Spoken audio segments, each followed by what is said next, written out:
जाएगी। अरे भाई पेजर कनेक्टेड होता है, ईवीएम कनेक्टेड नहीं होती। एनीवे, दो बात मोटी मैं आपको बताता हूं, बहुत मोटी।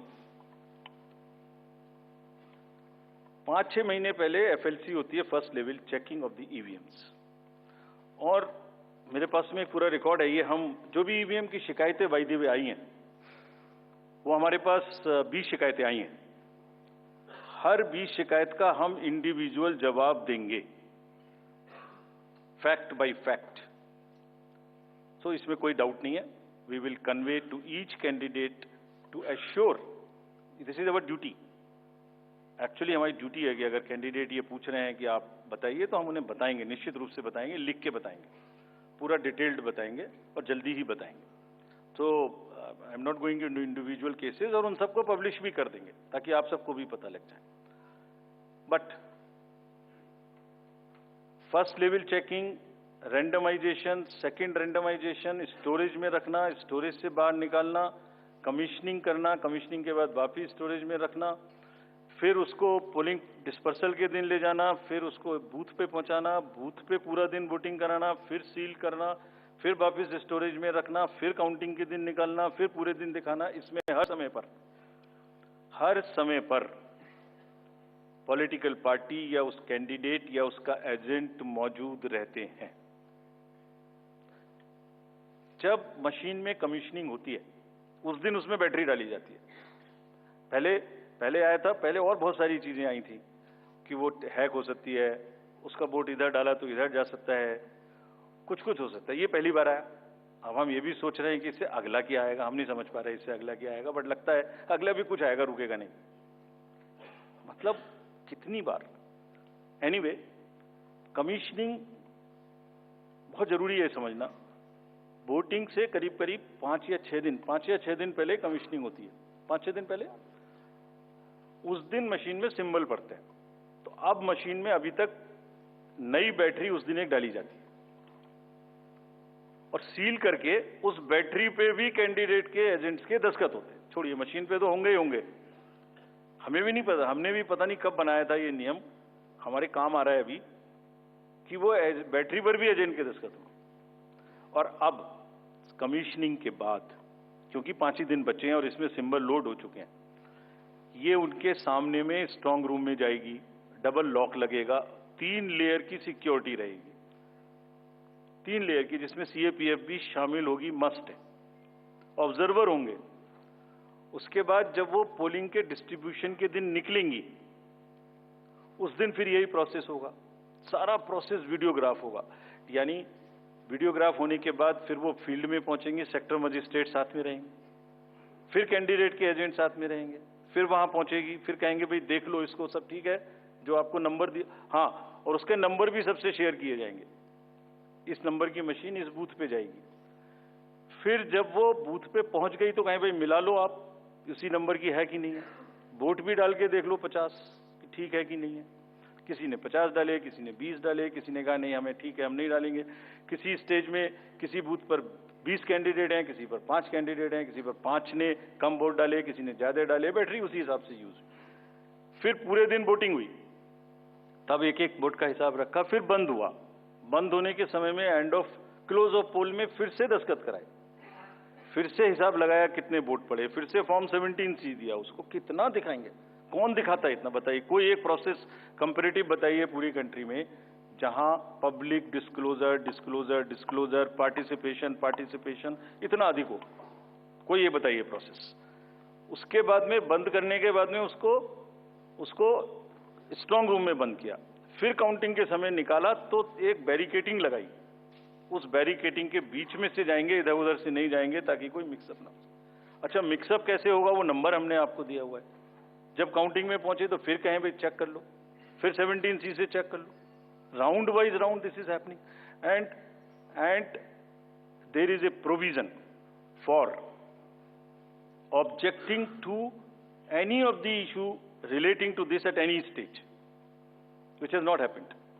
सो हम इंडिविजुअल जिसने, वो बिल्कुल सेफ है, बिल्कुल रोबस्ट है। अच्छा, और मैं बताता हूं आपको, आप पिछले 15-20 इलेक्शंस देख लीजिए, it is giving results after results differently. जहां मतलब ऐसा नहीं हो सकता कि जब पसंद का रिजल्ट ना आए तभी गलत है, ऐसा नहीं हो सकता।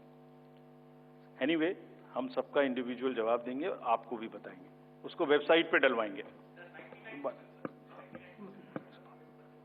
जवाब दे देंगे आपको। एक FAQ भी बनाएंगे उसका, बताता हूं मैं आपको। बट इसमें थोड़ा सा, चलिए आप अपना प्रश्न पूछ लीजिए, अभी बता देता हूं जी, बता दे। ये भी इसी के साथ बता दे। Will take some questions from the, नहीं, ये प्रभु जी का इसके साथ ही बता देता हूं। जैसे मैंने पहले बताया, ये एक सिंगल यूज बैटरी है। जब ये पड़ेगी तो 5, 6, 7 दिन के लिए इस्तेमाल होगी।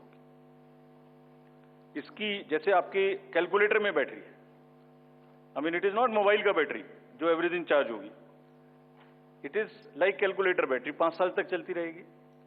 जब शुरू हुई तो मान लिया वो 100% थी, और वो धीरे धीरे यूज डिसयूज, कितना एक्सटेंसिव यूज, कितना ग्राफ किया, सबसे यूज होती रहेगी 10 साल के बाद तक, 5 साल तक। 5 साल में जब बंद होगी तो पता लगा उससे पहले 3-4% थी, आपको पता नहीं लगेगा, सडनली बंद हो जाएगी। बट हमने प्रोविजन बनाया हुआ है कि जब इनिशियल ये शुरू होगी तो इसकी 2 चीज हुई, एक परसेंटेज ऑफ चार्ज, एक output is in terms of voltage.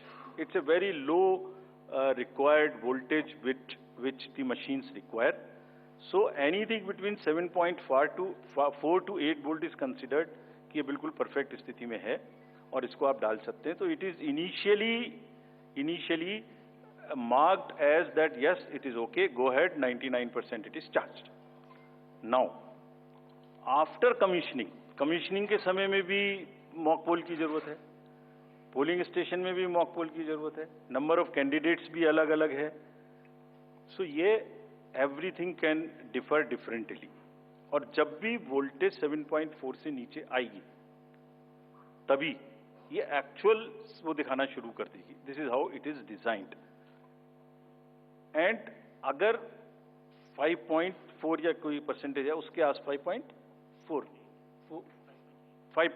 जब 5.8 पर आएगी तो ये सिग्नल देगी, जैसे गाड़ी सिग्नल देती है येलो बटन दबा के कि अब ये बंद होने वाली है, so please replace. This is what it is. But for general, जिससे कि टेक्निकल लोग भी इसका एग्जामिन कर सकें, आप लोग भी जान सकें, हम इसका एक बिल्कुल डिटेल बना के, जितना मैंने बताया इससे भी ज्यादा विस्तार में, इसको FAQ में डालेंगे। और जो भी सदस्य गणों ने, जो कंटेस्टिंग कैंडिडेट्स ने हमसे पूछा है और जो पार्टीज ने हमसे पूछा है, उनका हम बहुत इज्जत के साथ, बहुत सम्मान के साथ पूरा जवाब देंगे। और जैसे जैसे आरओज अपना अपना जवाब दे देंगे, we have asked all ROs 20 कि आप सब डॉक्यूमेंट करिए, सब बताइए कि कब कमीशनिंग हुई, सब बताइए कौन कौन साथ में था, पूरा डिटेल विस्तार, पूरी प्रोसेस एंड टू एंड। और बनाने के बाद हमने माननीय कैंडिडेट को आप जवाब दीजिए। दिस इज योर ड्यूटी इन लोकतंत्र। अगर कोई पूछ रहा है तो आप जवाब दें, हम उसका जवाब देंगे। और जवाब देने के बाद कंपाइल करके हम आपको भी सबको बताएंगे, इसको बताएंगे। Thank you. We will take one question from sir, media friend from Maharashtra also with us, sir. Gentleman in the third row, please. A few more last round. नमस्कार सर, मेरा नाम प्रमोद जगताप है, मैं सकाल मीडिया ग्रुप के शाम अच्छा, एक चीज और बता दूं, एक चीज और इसमें मैं आपको बता दूं, एक हमारा C&B का भी प्रोसीजर है, जो माइक्रो कंट्रोलर और प्रोसेसर को हम चेक कर सकते हैं। मुझे नहीं लगता कि इन 20 कॉन्स्टिट्यूएंसी से कोई भी रिक्वेस्ट C&B की आई है, कोई रिक्वेस्ट नहीं है।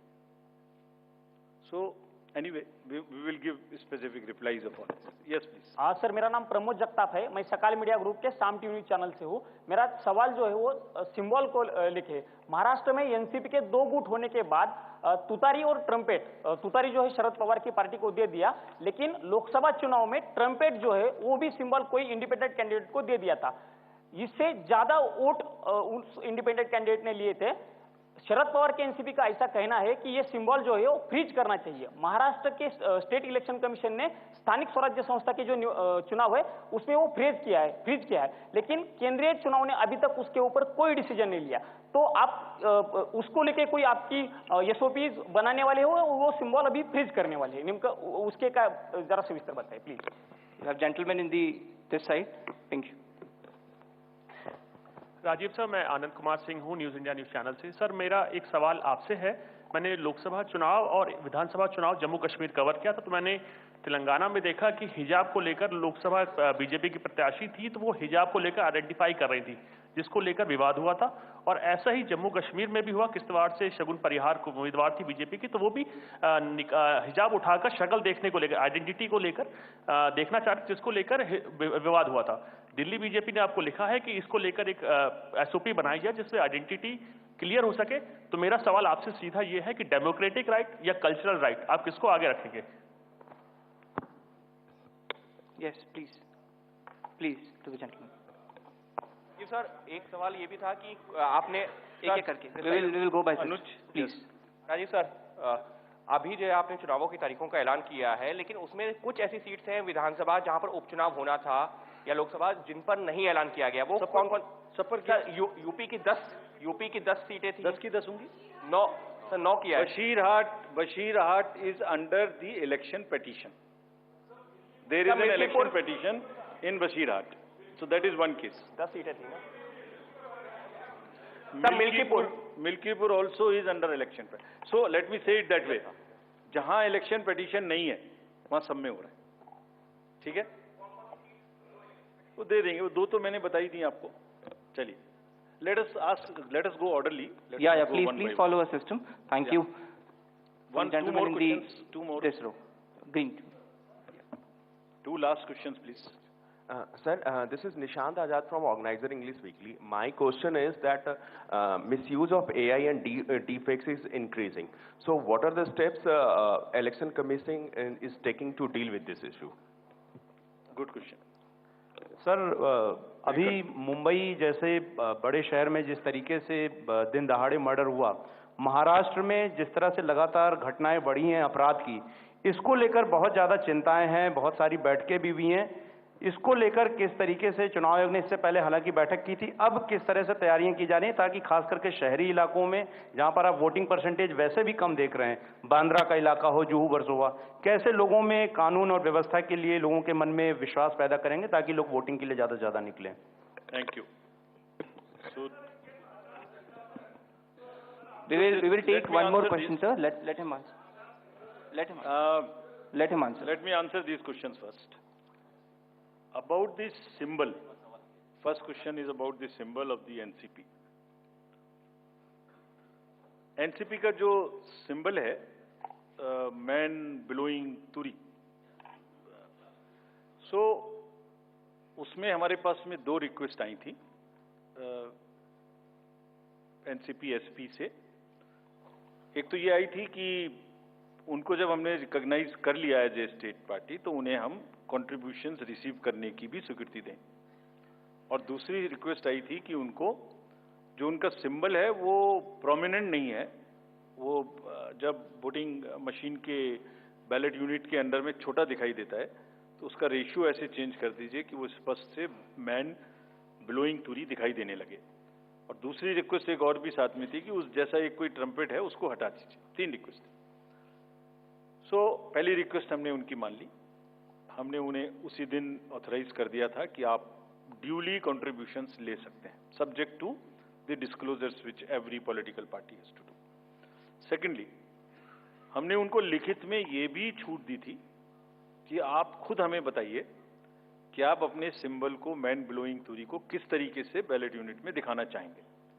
तो उन्होंने कहा था हम इस तरह से दिखाना चाहेंगे। 1-2 चॉइस दी थी, जो उनकी पहली चॉइस थी वो हमने मान ली। सो इस इलेक्शन में उनका सिंबल वुड भी ज्यादा दिखाई देगा, मतलब प्रोमिनेंटली दिखाई देगा। तीसरी रिक्वेस्ट थी वो एक ट्रम्पेट है इस टाइप की, जो कि मैन ब्लोइंग तुरा से बिल्कुल डिफरेंट है। तो कमीशन ने उसी दिन बताया था कि वो उससे डिस्टर्ब नहीं करता है। So all the 3 have been accepted, that is 1. All AI and deep fakes, this is a very, very contextual question. This is disturbing all the elections world over. I have said it earlier also. It's a very serious issue. हमने इसके लिए 2-3 चीजें की हैं और आपने अगर 24 parliamentary election में देखा होगा।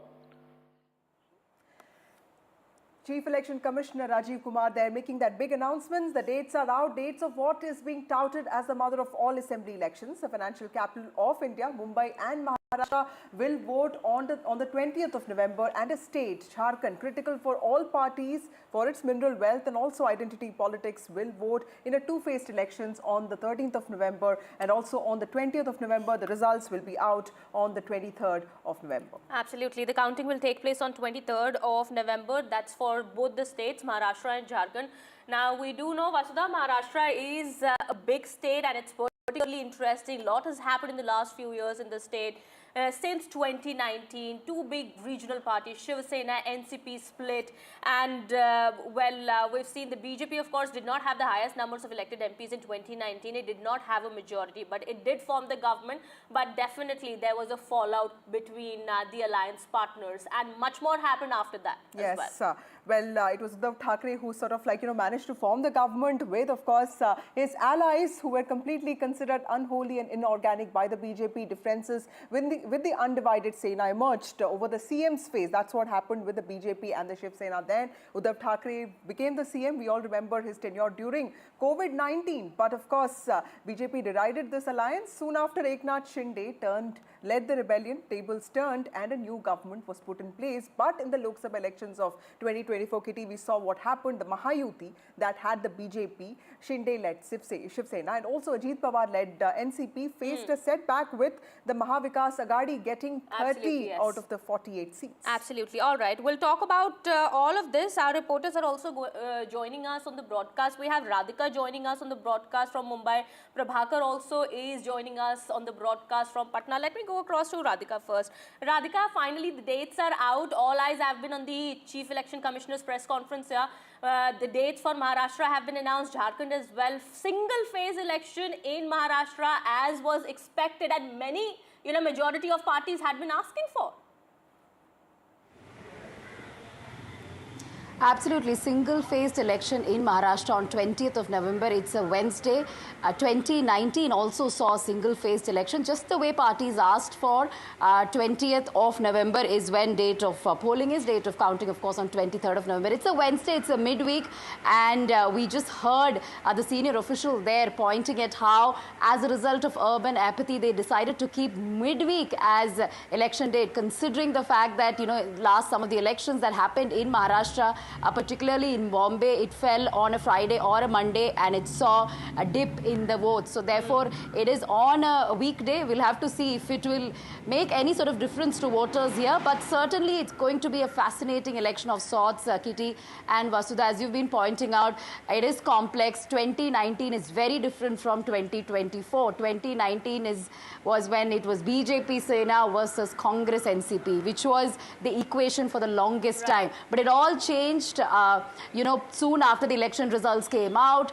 Uddhav Thackeray there breaking ties, forming MVA government, and post that, again, that government collapsing as a result of Shinde split and then NCP split also happening. So we're talking about 6 parties here, 2 Senas, 2 NCP, and of course the big parties, BJP and the Congress. Seat sharing talks still going on, marathon meetings taking place. So in the next 10 to 14 days, they have to decide on the seats. There is bickering and differences among the parties happening at the moment. But, looks like the campaign and the seat sharing discussions will pick up pace from today. Looks like the seat sharing deal is almost done in the Mahayuti, Vasudha. But yes, there are, as Radhika also has been pointing out, there are some differences in the MVA. Of course, that needs to be. So that's why I think the CC meeting that's going to happen today on the Jharkhand, and of course the CC meeting that's happening of the BJP for Maharashtra will in fact give us some clarity on this.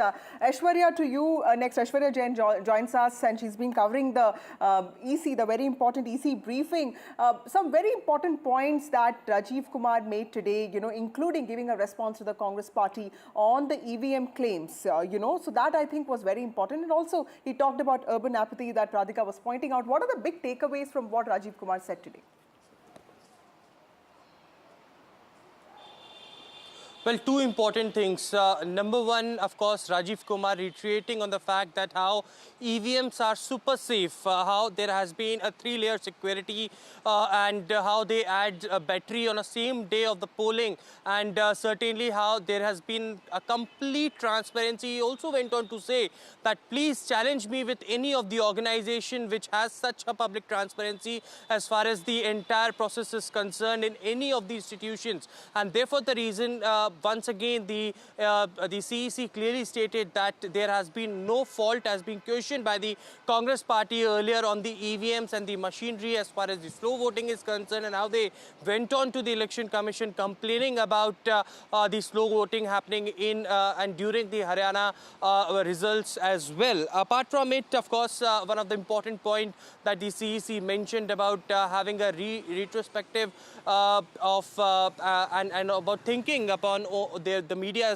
houses about how the exit polls goes on. He went on to say that there has been a distraction, of course, but the media houses should have a introspection from media to conduct their own exit polls, because certainly exit polls are not governed by the ECI, but it should be something that the media houses should think upon.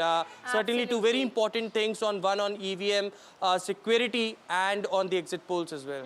All right, those were the main points that we gather from the CEC's press briefing there on the election date announcement. Let me go across to Prabhakar also. Prabhakar, what's at stake in Jharkhand? I mean, election dates have been announced now, finally, November 13th and November 20th, two-phase election. And it is going to be in Jharkhand. It's going to be a departure, Kitty, from last year, because last time it was a 5-phased election. So this time, of course, would we see that as, some success in sort of like curtailing the Naxalite violence, because, it seems to be a 2-phased election. But of course, more interesting is the fact that AJSU and BJP seem to be really, having a cordial relationship, because the seat sharing seem to have really been finalized. That's what Himanta Biswa Sharma has announced.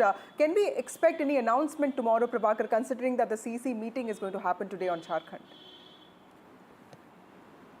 Yeah, that is exactly the topic which the CEC would be discussing. Apart from deciding upon our candidates, they would certainly be trying to cobble together the entire NDA flock in Jharkhand. Remember, it was AIJSU, AJSU as they call it, and the BJP, which are the alliance partners in Jharkhand for quite long.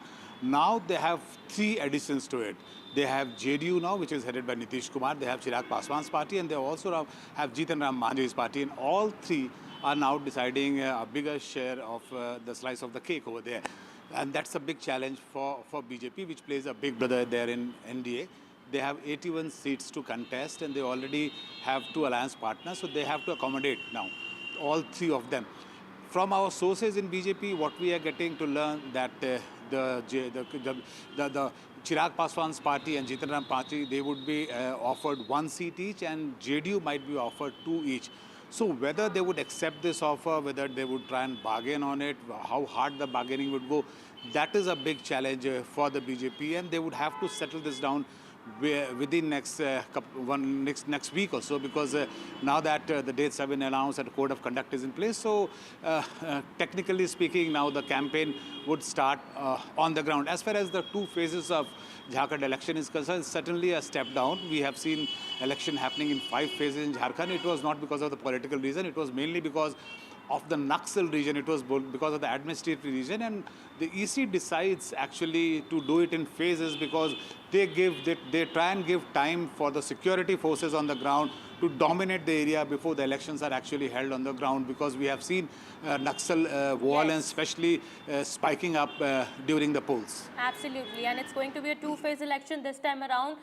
We hope things are going to be simpler and could proceed effectively on the ground as voting takes place on November 13th and 20th, of course. Let me go back across to Radhika here. Radhika, we've been talking about the seat sharing arrangement between the MVA partners and the Mahayuti partners. Of course, it's going to be a battle between the 2 major alliances, 6 parties fighting this big battle in Maharashtra, of course, this time around. We believe that the seat sharing deal is almost done and dusted in the Mahayuti, but there are of course differences in the MVA that of course need to be ironed out, that of course would require some more meetings. But is there time? I mean, the MVA partners will have to do it quickly now. That's right, not much time left, which is why marathon meetings are happening, and they'll continue to happen for a few more days until, of course, they come out with the final formula. As far as Mahayuti is concerned, yes, the leaders have been telling us that 90% of the decisions have been made. They've made decisions on more than 230 seats, 230 to 235 seats decided of the 288 ones. Now, the rough formula, as far as Mahayuti is concerned, is BJP could be getting lion's share, which is 150. The Sena, Shinde Sena would be getting close to 90 to 100, and 40 to 50 is what Ajit Pawar may be getting, although he had been fighting for close to 70 seats. But as a result of his poor showing in Lok Sabha polls, he didn't have much to really showcase on the negotiation table. He couldn't do much, so therefore he will have to make do with close to 40 to 50 seats. This is a rough formula. Again, there will be an official confirmation on it in a few days. MVA also continues to maintain that there is no bickering, there are no disputes, and almost all of it has been decided. But we know for a fact that there had been a lot of meetings taking place almost every day, headed by Nana Patole, Sanjay Raut, and so on. And they've been maintaining that no discord, and almost all of it is finalized. They've been having separate meetings for Mumbai seats, separate for Vidarbha, separate for the other regions of Konkan, and so on. The rough formula there we are being given to understand is Congress and Sena may be looking at equal divisions, because Congress somehow feels that it is the big brother, especially after its great showcasing in the Lok Sabha election results in Maharashtra. Although Haryana, it didn't do well. However, it may share the equal number of seats with the Sena, with Uddhav Sena. As far as Sharad Pawar party is concerned, they may choose about 80 to 90 has seats. Announced today, announcing so many poll observers for the state of Maharashtra, deploying people like Bhupesh Baghel and Ashok Gehlot and Charanjit Singh Channi. Just this is a reminder of what the BJP also does. There seems to be a lot of focus on organizational strength, possibly a lesson that the Congress has learned from its Haryana setback. How do you view this, and do you see the Congress party still playing the role of a big brother, which it often is being accused of? Yeah, it still continues to play the role of big brother. Every time we meet Congress leaders, they feel that they need the larger chunk as far as, Maharashtra Assembly polls are concerned. Yes, as you pointed out, today there was a meeting among the Congress leaders, and then the announcement of observers and other appointments in the organizational level also as far as campaigning is concerned. But yes, multiple meetings have been taking place within the Congress party itself. And every time we speak to our top leaders, they feel that they should get the lion's share, and it was because of them. Of course, they did, win majority of seats in the Lok Sabha elections, no doubt about it. As a result of that, they feel that they should be getting more seats in assembly as well. However, Haryana has sort of, changed that. There is some sort of balance now, because after Haryana, not just leaders from other, states, but leaders from within MVA, Sanjay Raut had lashed out at the Congress party for its overconfidence, arrogance in the Haryana showing. So therefore, there is some sort of balance, and Congress has toned down from what it was perhaps a few weeks back. Pointed out, well, the Congress here at this point in time, even if it tries to play the big brother here, it doesn't really have the bargaining power. It clearly has lost the bargaining power, and you've just pointed out how Shiv Sena's Sanjay Raut also had lashed out of the Congress party, saying that, well, in Samna also it was clearly mentioned that it was the arrogance of the Congress party that was the reason for its Haryana debacle. Absolutely. Well, that's something that the Congress party will have to take into consideration. Yeah, the Congress setback in Haryana has been a reminder of the party's sort of like strength. But in Maharashtra, Kitty, the party actually performed really well. So I think, that also gives gives Congress the kind of confidence that it's showing right now. Sunil Prabhu also joins us. Sunil, also tell us about the other important elections that are going to take place, including that of Wayanad. We're also expecting dates of Milkipur and Basirhat to be announced. That unfortunately has, that's in the court. So what are the other elections that the country will witness? Give us an importance, a sense of the significance of these bypolls, which will also take place along with Jharkhand and Maharashtra elections. Well, these elections were long overdue, as you're well aware, because they were vacated on the first week of June. So in that context, as you said, Wayanad will be going. Priyanka Gandhi Vadra has already been announced as the candidate, so she will be contesting. Wayanad, of course, has seen that unfortunate landslide, which has been a natural disaster, and that is the reason for why the Election Commission had decided to defer the by-elections at that time. So definitely that is an indicator. It's a kind of a acid test, be it in the assembly elections, assembly constituencies, or in the Lok Sabha constituencies, for various state governments to see and assess how their governments are performing, be it for Siddaramaiah, be it for Kerala, and the list carries on. So the last two names that you talked about, Manipur and thing in West Bengal, that's because of an election petition. They are not being held, and that is subject to a court decision. Only then will they be able to announce that candidature. So by and large, I think the elections will be across the country in wherever there have been vacancies. So they will definitely be filled up. All right. Thank you so much, Sunil, for getting us all those details. Thank you, Radhika, as well as Prabhakar, for getting us all those details. Well, another big development now, Vasudha, before we take a break here, is that Maharashtra Chief Minister Eknath Shinde has announced a Diwali bonus also for the government employees, for BMC employees, kindergarten teachers and ASHA workers who are supposed to get bonus more than last year. And this is something that might actually upset the MVA, because it comes just right before the poll dates were announced, half hour before that. And Kitty, there's been a spree of announcements that he has made. Like yesterday, we saw him announcing, the dismissal of the tolls, the toll charges that you have to, pay when you enter Mumbai. So that was also seen as a big relief for middle-class commuters. And before that, of course, constitutional status to the SE Commission. So clearly, this government wants to come back. It's a government in a hurry. But Jharkhand government has also done the same. So ruling parties everywhere, all alike. That seems to be the case. Absolutely. Well, of course, the parties do not want to leave any chance, and are trying to do their best, making their best efforts to woo the voters. Whether that's going to translate into votes or not, that of course remains to be seen. We'll also be joined by senior journalist Smita Gupta on the broadcast. We'll go to Smita Gupta in just a bit. Ma'am, we'll have to stop here for a short break. We'll be right back.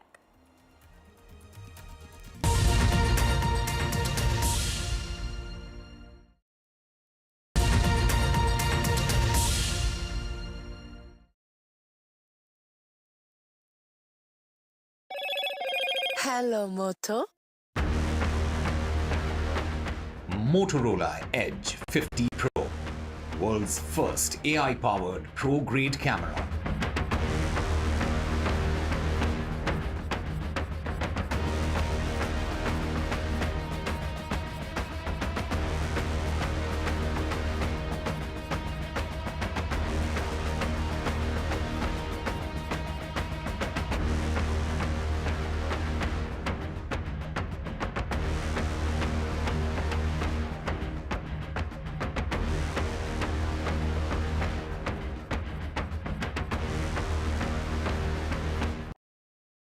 I've been reporting on all issues, big and small, from Andhra Pradesh, Telangana, rest of South India, bringing you all the action, all that you need to know, all that you want to know. The energy of Maximum City is infectious. I bring in that energy in our news coverage from financial capital Mumbai. India's IT capital is always buzz. It's literally a city that never sleeps. And I keep you ahead on all the Bengaluru buzz. Covering from the southernmost part of India over the last 23 years, I bring in-depth and 360-degree coverage from the Dravidian heartland. The land of Mishti is also known for its bitter politics. I have seen much water flow under the Howrah Bridge, covering Bengal in all its vivid colors. In a world of shifting power dynamics, India stands tall as a global force. Join us at the NDTV World Summit 2024, where Prime Minister Narendra Modi will unveil his transformative vision for the India century. Be a part of a summit of thought leaders and visionaries shaping the world's future. NDTV World Summit, October 21st and 22nd on the NDTV network. Stay informed and entertained with the new and updated NDTV News app. You can watch all our channels live, listen to podcasts, read breaking and exclusive news from around the world and more.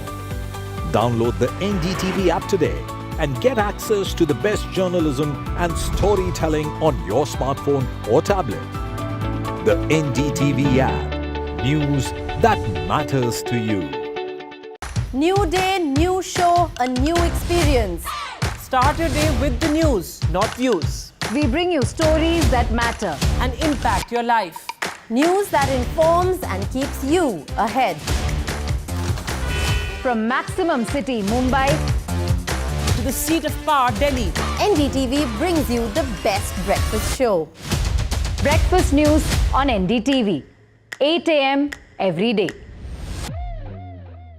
I've been reporting on all issues big and small from Andhra Pradesh, Telangana, rest of South India, bringing you all the action, all that you need to know, all that you want to know. The energy of Maximum City is infectious. I bring in that energy in our news coverage from financial capital Mumbai. India's IT capital is always buzz. It's literally a city that never sleeps. And I keep you ahead on all the Bengaluru buzz. Covering from the southernmost part of India over the last 23 years, I bring in-depth and 360-degree coverage from the Dravidian heartland. The land of Mishti is also known for its bitter politics. I have seen much water flow under the Howrah Bridge, covering Bengal in all its vivid colors. In a world of shifting power dynamics, India stands tall as a global force. Join us at the NDTV World Summit 2024, where Prime Minister Narendra Modi will unveil his transformative vision for the India century. Be a part of a summit of thought leaders and visionaries shaping the world's future. NDTV World Summit, October 21st and 22nd on the NDTV network. Stay informed and entertained with the new and updated NDTV News app. You can watch all our channels live, listen to podcasts, read breaking and exclusive news from around the world and more. Download the NDTV app today and get access to the best journalism and storytelling on your smartphone or tablet. The NDTV app. News that matters to you. New day, new show, a new experience. Start your day with the news, not views. We bring you stories that matter and impact your life. News that informs and keeps you ahead. From Maximum City, Mumbai, to the seat of power, Delhi, NDTV brings you the best breakfast show. Breakfast news on NDTV, 8 a.m. every day. I've been reporting on all issues big and small from Andhra Pradesh, Telangana, rest of South India, bringing you all the action, all that you need to know, all that you want to know. The energy of Maximum City is infectious. I bring in that energy in our news coverage from financial capital Mumbai. India's IT capital is always buzz. It's literally a city that never sleeps. And I keep you ahead on all the Bengaluru buzz. Covering from the southernmost part of India over the last 23 years, I bring in-depth and 360-degree coverage from the Dravidian heartland. The land of Mishti is also known for its bitter politics. I have seen much water flow under the Howrah Bridge, covering Bengal in all its vivid colors. In a world of shifting power dynamics, India stands tall as a global force. Join us at the NDTV World Summit 2024, where Prime Minister Narendra Modi will unveil his transformative vision for the India century. Be a part of a summit of thought leaders and visionaries shaping the world's future.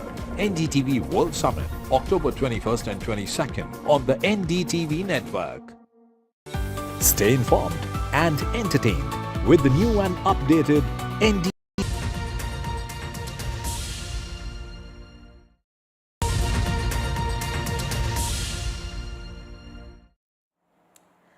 Welcome back. The big dates are out. Maharashtra will vote on the 20th of November and Jharkhand will vote on the 13th of November and also on the 20th of November. And on 23rd of November, Kitty will get to know as to who is forming the government, and if Maharashtra continues to be the way it was in 2019, we may even have to wait for more. Joining us now is Smita Gupta, political journalist and commentator. Ma'am, what are your expectations from the Maharashtra battle? This is a state that has witnessed so much. Two important regional opposition parties have split, Shiv Sena and NCP. There are family wars that's going on. There's a sympathy battle that's also going on. And of course, the battle for legacy. What is your big takeaway when it comes to the preliminary thing about Maharashtra battle? How do you view this? Well, these elections are being held in the backdrop of the recent elections in Haryana and Jammu and Kashmir. And as most people who have, covered the Haryana elections, these two elections, one big negative factor against the Congress was that it did not pull its weight. It did not pull its weight in these two states. Secondly, it did not fight unitedly. Now, in Maharashtra, where if we go by the results of the recent Lok Sabha elections, it is the Congress, the NCP, and the Uddhav Thackeray group that should have the upper hand. But are they contesting, in a united fashion? B, in the sharing of seats, is the Congress willing to concede to the other parties their proper place? All these factors are very important. The Maharashtra elections are particularly important because it's commercially the most significant part of the country. It is also one of our largest states after Uttar Pradesh and Bihar. While on paper, certainly, I think the Congress, NCP, and Uddhav Thackeray group have an edge over the BJP, Ajit Pawar, Shinde Sena group. Also because Ajit Pawar himself is people who know the party well, know that Ajit Pawar is in an in-between stage. He doesn't quite know still whether he should remain with the BJP group or whether he should cross over to the other side. Okay. But ma'am, okay, what gives the BJP the confidence with Amit Shah now saying that the BJP will win at least 50% of seats in Mumbai and Konkan regions? These are important areas, of course, important regions that, of course, are being discussed. And we do understand Konkan has been the traditional stronghold of an undivided Shiv Sena. But what gives the BJP this confidence? Well, there are some things that give the BJP confidence which its opponents feel, which as a journalist I should not talk about publicly. But the fact of the matter is that the BJP does work harder. The BJP works on the ground. It's, it micromanages its elections. That is something that the other side has to learn from. And as I said right at the start, with my caveat was that though they should win, we have the example of the Haryana elections before us, which the Congress was meant to win. Everything on paper suggested they should win, but they lost that election. And even Jammu and Kashmir, we saw that the Congress should have done far better in the Jammu region. But it did not pull its weight. So therefore, I added those caveats, but I said that on paper, things are better for, the Congress, NCP, Uddhav Thackeray group. It's for them to make that into a reality. Well, yes, once they are able to iron out their differences, I mean, that is what is required here, Vasudha, isn't it? I mean, and ma'am, we think that what needs to be said must be said. I mean, you rightly pointed out that the BJP, of course, works hard. on the ground, and that is what it's trying to do here in Maharashtra elections also. I mean, it was quite a surprise in Haryana elections. All the pollsters had predicted a victory for the Congress in Haryana. But yes, the BJP did manage to, sprung a surprise in Haryana. And who knows what happens in Maharashtra. And the party says it was not really a surprise for the party, workers. Smita ma'am, also let me ask you, this whole relationship between Eknath Shinde and the BJP. Initially, there was a lot of, enthusiasm over Maratha Chief Minister. But in the last few days, we've also leaders making it clear that the CM phase will be decided later. This is also to ensure that the party workers in the BJP don't feel completely left out of power. How do you see this equation turning out? Because like you pointed out, Ajit Pawar, the Mahayuti, that equation doesn't seem to be as warm as it was in the earlier stages. But with Eknath Shinde, is the Mahayuti, completely decided that Eknath Shinde is going to be the factor that's going to lead them? Also because he performed the best in 2024 Lok Sabha elections.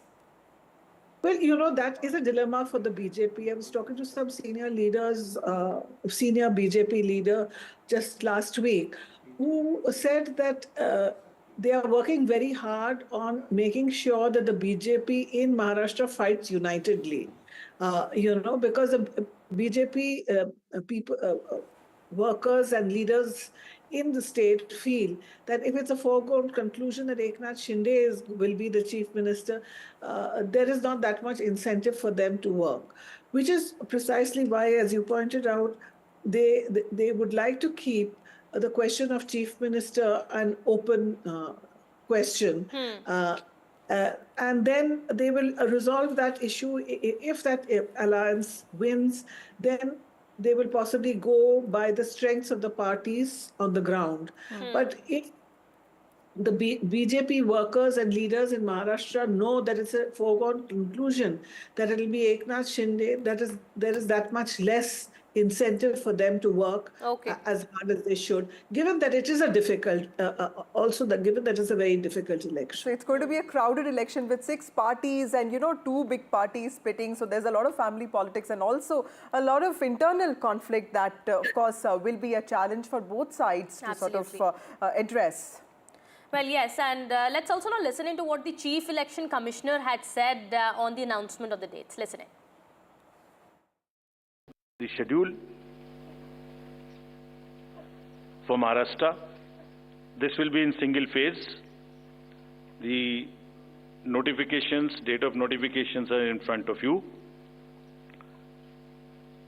22nd October would be date of notification.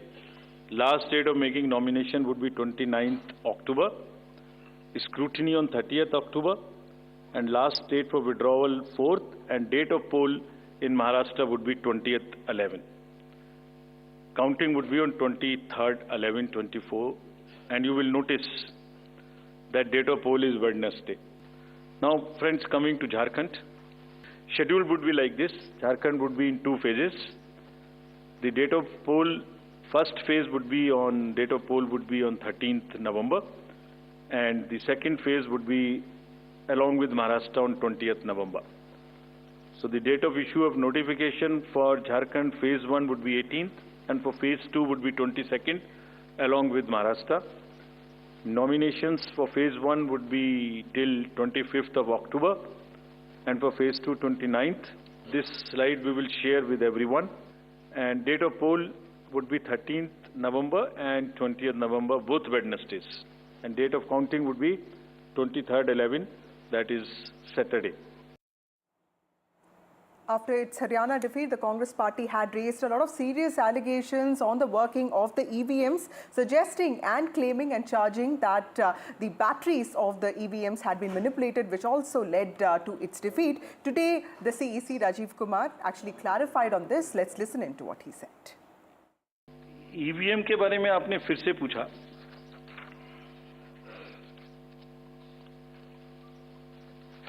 बहुत बार मैं बता चुका हूं आपको. थोड़ा समय लगेगा तो फिर से बता देता हूं. 6 महीने, लगभग 5-6 महीने फर्स्ट FLC शुरू होती है ईवीएम की. टेम्पर नहीं हो सकती, उसमें कोई कनेक्शन नहीं हो सकता. अभी लोग पूछते हैं जब पेजर से उड़ा देते हैं तो ईवीएम को कैसे हैक नहीं कर सकते. ये भी पूछते हैं। जब कोई किसी कंट्री में पेजर से उड़ा दिया तो ईवीएम हैक हो जाएगी। अरे भाई, पेजर कनेक्टेड होता है, ईवीएम कनेक्टेड नहीं होती। मेरे पास में एक पूरा रिकॉर्ड है। ये हम जो भी ईवीएम की शिकायतें बाय द वे आई हैं, वो हमारे पास 20 शिकायतें आई हैं। हर 20 शिकायत का हम इंडिविजुअल जवाब देंगे, फैक्ट बाय फैक्ट। जब मशीन में कमीशनिंग होती है उस दिन उसमें बैटरी डाली जाती है। पहले आया था, पहले और बहुत सारी चीजें आई थी कि वो हैक हो सकती है, उसका बोर्ड इधर डाला तो इधर जा सकता है, कुछ हो सकता है। ये पहली बार आया। अब हम ये भी सोच रहे हैं कि इससे अगला क्या आएगा, हम नहीं समझ पा रहे इससे अगला क्या आएगा, बट लगता है अगला भी कुछ आएगा, रुकेगा नहीं। All right, so the CEC responding on the Congress charge on the EVMs. Well, of course, now the dates for Maharashtra and Jharkhand are out. It's promising to be a complex and intense election and an interesting election battle on the 20th of November in Maharashtra and in 2 phases in Jharkhand. Yes, and it's going to be very interesting. Also, the nuances of Maharashtra are different from what happened in Haryana. But of course, there are challenges that both parties will have to face. Remember, there are 6 parties in the fray, which makes the battle all the more complicated, but also very interesting. All right, with that, it's time for a short break here. We'll be right back with more news and updates.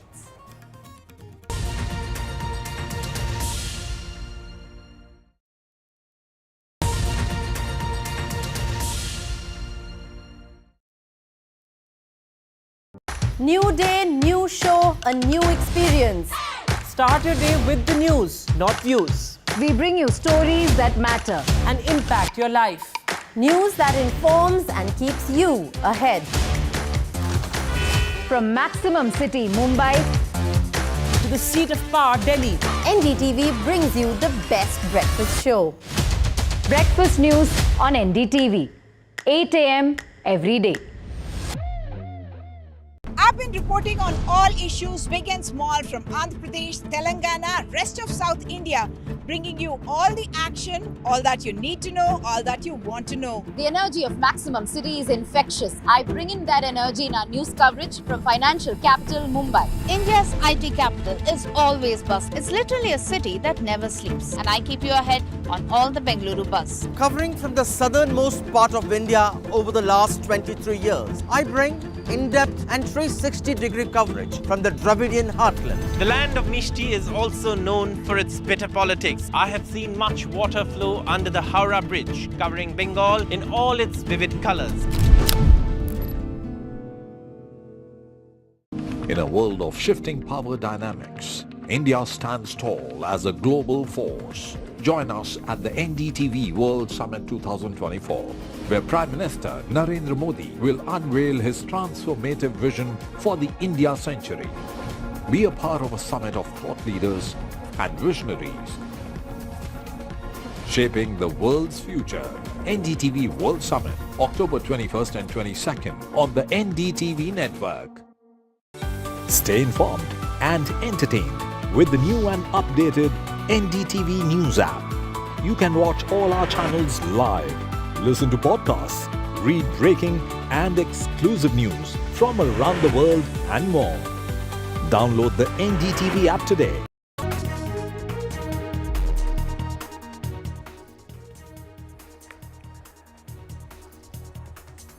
Maharashtra elections to take place on 20th of November, counting on 23rd. The Maha battle begins.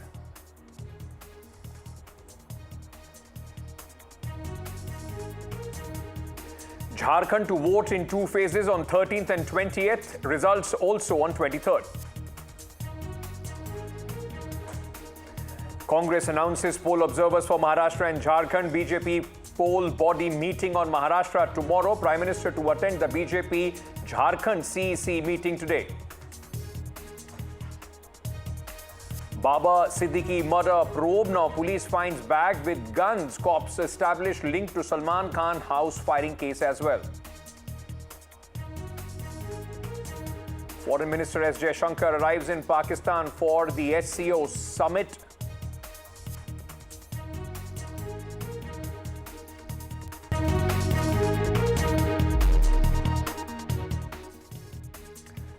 Good evening and welcome to NDTV, ladies and gentlemen. Big day for Maharashtra and Jharkhand as the elections for the State Assembly has been announced by the Election Commission of India.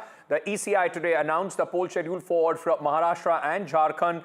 And the elections, in fact, are going to take place in a single phase in Maharashtra on November 28th, while Jharkhand will vote in two phases on 13th and 20th. The results for both the states will be announced on 23rd of November. Maharashtra Assembly term will end on November 26th, while the term of the Jharkhand Assembly is due to end on January 5th, 2000.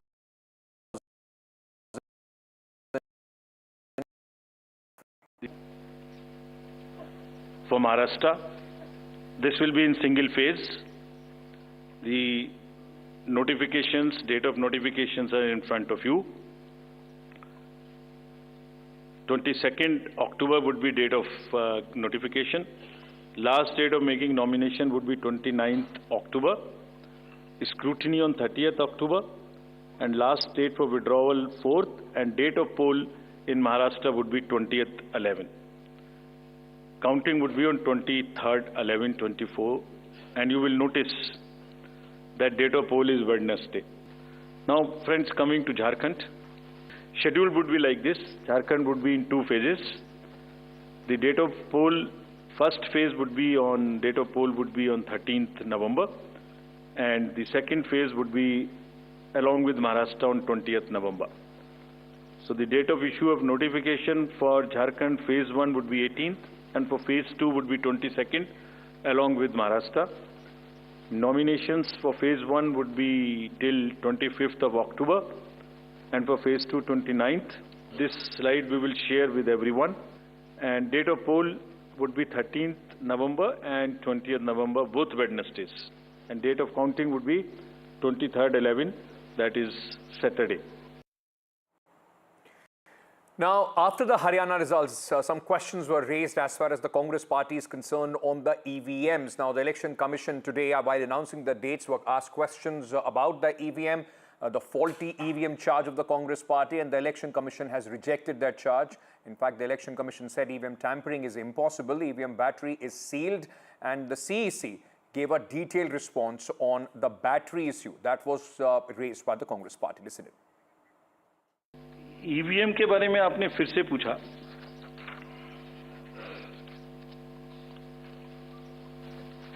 बहुत बार मैं बता चुका हूं आपको. थोड़ा समय लगेगा तो फिर से बता देता हूं. 6 महीने लगभग 5-6 महीने फर्स्ट FLC शुरू होती है ईवीएम की. टेम्पर नहीं हो सकती, उसमें कोई कनेक्शन नहीं हो सकता. अभी लोग पूछते हैं जब पेजर से उड़ा देते हैं तो ईवीएम को कैसे हैक नहीं कर सकते, ये भी पूछते हैं. जब कोई किसी कंट्री में पेजर से उड़ा दिया तो ईवीएम हैक हो जाएगी. अरे भाई, पेजर कनेक्टेड होता है, ईवीएम कनेक्टेड नहीं होती. मेरे पास में एक पूरा रिकॉर्ड है. ये हम जो भी ईवीएम की शिकायतें बाय द वे आई हैं, वो हमारे पास 20 शिकायतें आई हैं. हर 20 शिकायत का हम इंडिविजुअल जवाब देंगे, फैक्ट बाय फैक्ट. जब मशीन में कमीशनिंग होती है उस दिन उसमें बैटरी डाली जाती है.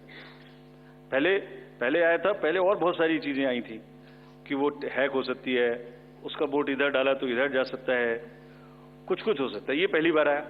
अब हम ये भी सोच रहे हैं कि इससे अगला क्या आएगा. हम नहीं समझ पा रहे इससे अगला क्या आएगा, बट लगता है अगला भी कुछ आएगा, रुकेगा नहीं. Right, let's bring in my colleagues to get you a sense of what is happening in the poll-bound states on the ground and the strategy of the big political parties. I'm being joined at this moment by my colleague Radhika for Maharashtra elections. She's joining us from Mumbai. We have Prabhakar Kumar, my colleague, joining us on the Jharkhand elections. Sunil Prabhu is tracking the Congress party and their strategy. As we keep talking about, Sunil, the lessons from the Congress party after Haryana. So we'll speak about that in detail. But Radhika, coming to you first at this moment. This was something that the political parties and I'm sure the voters were also waiting for to go ahead, use their franchise and give their mandate. How has the single phase election in Maharashtra being taken by the various political stakeholders in the state? Certainly, this was much awaited announcement as far as Maharashtra elections are concerned, much delayed as well. Last year, of course, it took place in the month of October. It was a single-phase election last time too, and it was expected that this time too it will be a single-phase election during the assembly phase of it. Now, as far as the dates are concerned, we did hear the senior official there pointing that we deliberately ensured that it is 20th of November, which is a Wednesday. Considering the urban apathy of voters, we decided to keep it midweek so that more number of people will come out and vote. Will that happen? That remains to be seen. But perhaps the number of voter turnout might increase as a result of it being a Wednesday and it being a single-faced election as well. It's going to be interesting, Ankit, as we've been, talking about Maharashtra's ups and downs and twists and turns over the last 5 years. You are also here to cover the 2019 fiasco, post the election results came out, how Uddhav Thackeray went out and joined hands with the unlikely partners, Congress and the NCP. Devendra Fadnavis becoming CM for that one day and then, resigning from that post because he didn't have the numbers, and then of course the MVA government formation happening, and then it didn't stop there. 2.5 years later, Shiv Sena split and then NCP split. It was the collapse of MVA government, Mahayuti government formation happening. So now from 4 parties, 6 parties, and lot of splinter parties there, split parties there. So it is identity and prestige battle as far as Sena and the NCP are concerned for Sharad Pawar as well as Uddhav Thackeray. We did see legal battle happening in the courts. Of course, Election Commission giving both Eknath Shinde and Ajit Pawar the real symbol and the name. But Lok Sabha elections did turn out different, and Mahayuti did suffer a setback there, and it has given a boost to the MVA. But now seat sharing equations, seat sharing discussions happening, a lot of huddle there. We'll have to see, if there will be differences ironed out, because we're talking about 288 seats. Of course, Lok Sabha 48, but here more seats, more equations, more candidates to be decided. So yes, it is going to be fascinating election in the days to come. Absolutely, and I think as Radhika was, telling us, the core of possibly this election is going to be the identity politics. Who is the real Shiv Sena? Who is the real NCP? All those questions are going to be answered by the voters come 23rd of November when we see the results. Prabhakar, coming to you for a view on Jharkhand at this moment. Aishwarya, our colleague, is also joining us to give us a sense of the BJP important CEC meeting, in fact, of the Bharatiya Janata Party for Jharkhand also. But before I go to Aishwarya, Prabhakar, two-phase election, it's been down early, at least in terms of, from 5 phases, it has come down to 2 phases as far as Jharkhand is concerned. But is the election this time, a straight fight? And with what has happened in the last few months, with Hemant Soren being imprisoned, coming back, becoming the chief minister again, Champai Soren leaving, tribal versus non-tribal, outsiders, insiders, too many issues revolving around in Jharkhand. Exactly, that is what the Jharkhand election is all about. It's always been a tribal versus non-tribal. And remember, if you see both the camps, as far as the India Alliance is concerned, they are very done and dusted. They are settled. You have a chief minister's face there, who is Hemant Soren. You have JMM in the driving seat, and then you have alliance partners as RJD, Congress, and left parties. But talking about the NDA, they still have to cobble together their entire alliance as far as the seat sharing is concerned. They earlier were 2 parties, majorly 2 parties, BJP in the driving seat, I would say, and they had AJSU, All Jharkhand Student Union, headed by Mehto. Now you have 3 new alliance partners there. You have JDU, Nitish Kumar's JDU, you have Chirag Paswan's party, and then you have Jitan Ram Majhi's party. And they're all demanding their share, and they want a bigger share for their party. Now, what we are learning from the BJP sources is that JDU is being offered 2 seats, and both Jitan Ram Majhi and Chirag Paswan, they are being offered 1 seat. So whether these 3 parties will agree to the number of seats which BJP is offering them, I have my doubts. So BJP has a serious bargaining there, and they will have to stitch that number together, satisfy them before they actually go to polls. They don't even have a chief minister's face, which is what the opposition would certainly be raising issue about. Though they have 3 former chief ministers. They have Champai Soren, they have Babulal Marandi, and they have Arjun Munda, all 3 chief ministers in the BJP camp, but they haven't declared the chief minister's face yet. Now, if you see the Lok Sabha election results in Jharkhand, traditionally in the tribal-dominated states, it's the JMM which did well, and the BJP could not do well there. So the real fight would be in the tribal areas, actually to garner the tribal votes, and BJP would try tooth and nail this time. 28 out of the 81 seats are designated as the tribal seats in Jharkhand. It will be a fascinating election to see what happens in those seats. Sunil, coming to you at this moment, with respect to both Jharkhand and Maharashtra, and specifically with Maharashtra, a very long list of names in charges, various specific regions today was released by the Congress party. Like we were discussing today, how is the Congress now balancing the entire, the alliance and also the seat sharing formula as we go ahead with Maharashtra and Jharkhand? Well, now that the dates have been announced, I think there will be a finalization. They've been working for the last few months, having coordination committee meetings to decide on that. I think three important points that the Congress has done, as you rightly said, a little bit of retweaking and re-strategizing after learning from Haryana. They put senior observers for 4 different regions of Maharashtra, also to overlook it as 2 important election observers, from Mukul Vasnik to others, to give a overview and see that they don't make those same mistakes as they did in Haryana. What was the problem with Haryana? They didn't take care of the rebel factor. They didn't take care of the infighting. There was overconfidence. And more importantly, they didn't have the unity of opposition forces. And I think those lessons are now going to be ensured that they won't be making those same mistakes in Maharashtra, or for that matter in Jharkhand. And that's the reason why the Congress held that meeting yesterday. They are expected back on the 17th here in Delhi. Right. And hopefully in the next few days, things will be finalized for the Congress in terms of seat sharing with the Shiv Sena, Uddhav Thackeray, as well as Mr. Sharad Pawar, because I think, as we've been pointing out, winnability is the criteria.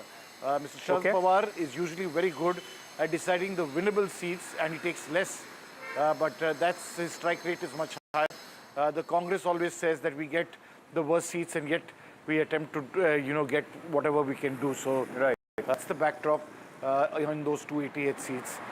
Absolutely, but the winnability or the strike rate for the Congress party became much better in the Lok Sabha elections with the Shiv Sena, which fought the number of seats and could not win as many as they were hoping, at least in the Lok Sabha elections. And it will be interesting to see, of course, because it's less than a month to go. And Aishwarya, less than a month to go for Jharkhand. 13th is the first phase of polling.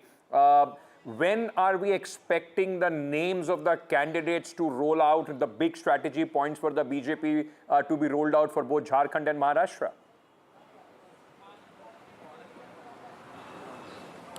Well, today is that big Bharatiya Janata Party CEC meeting, which will be chaired by Prime Minister Narendra Modi, and the last meeting that concluded at JP Nadda's residence, where all the Jharkhand leaders were called in, including Shivraj Singh Chauhan and Hemanta Biswa Sharma, had been given the position of in charges for the BJP.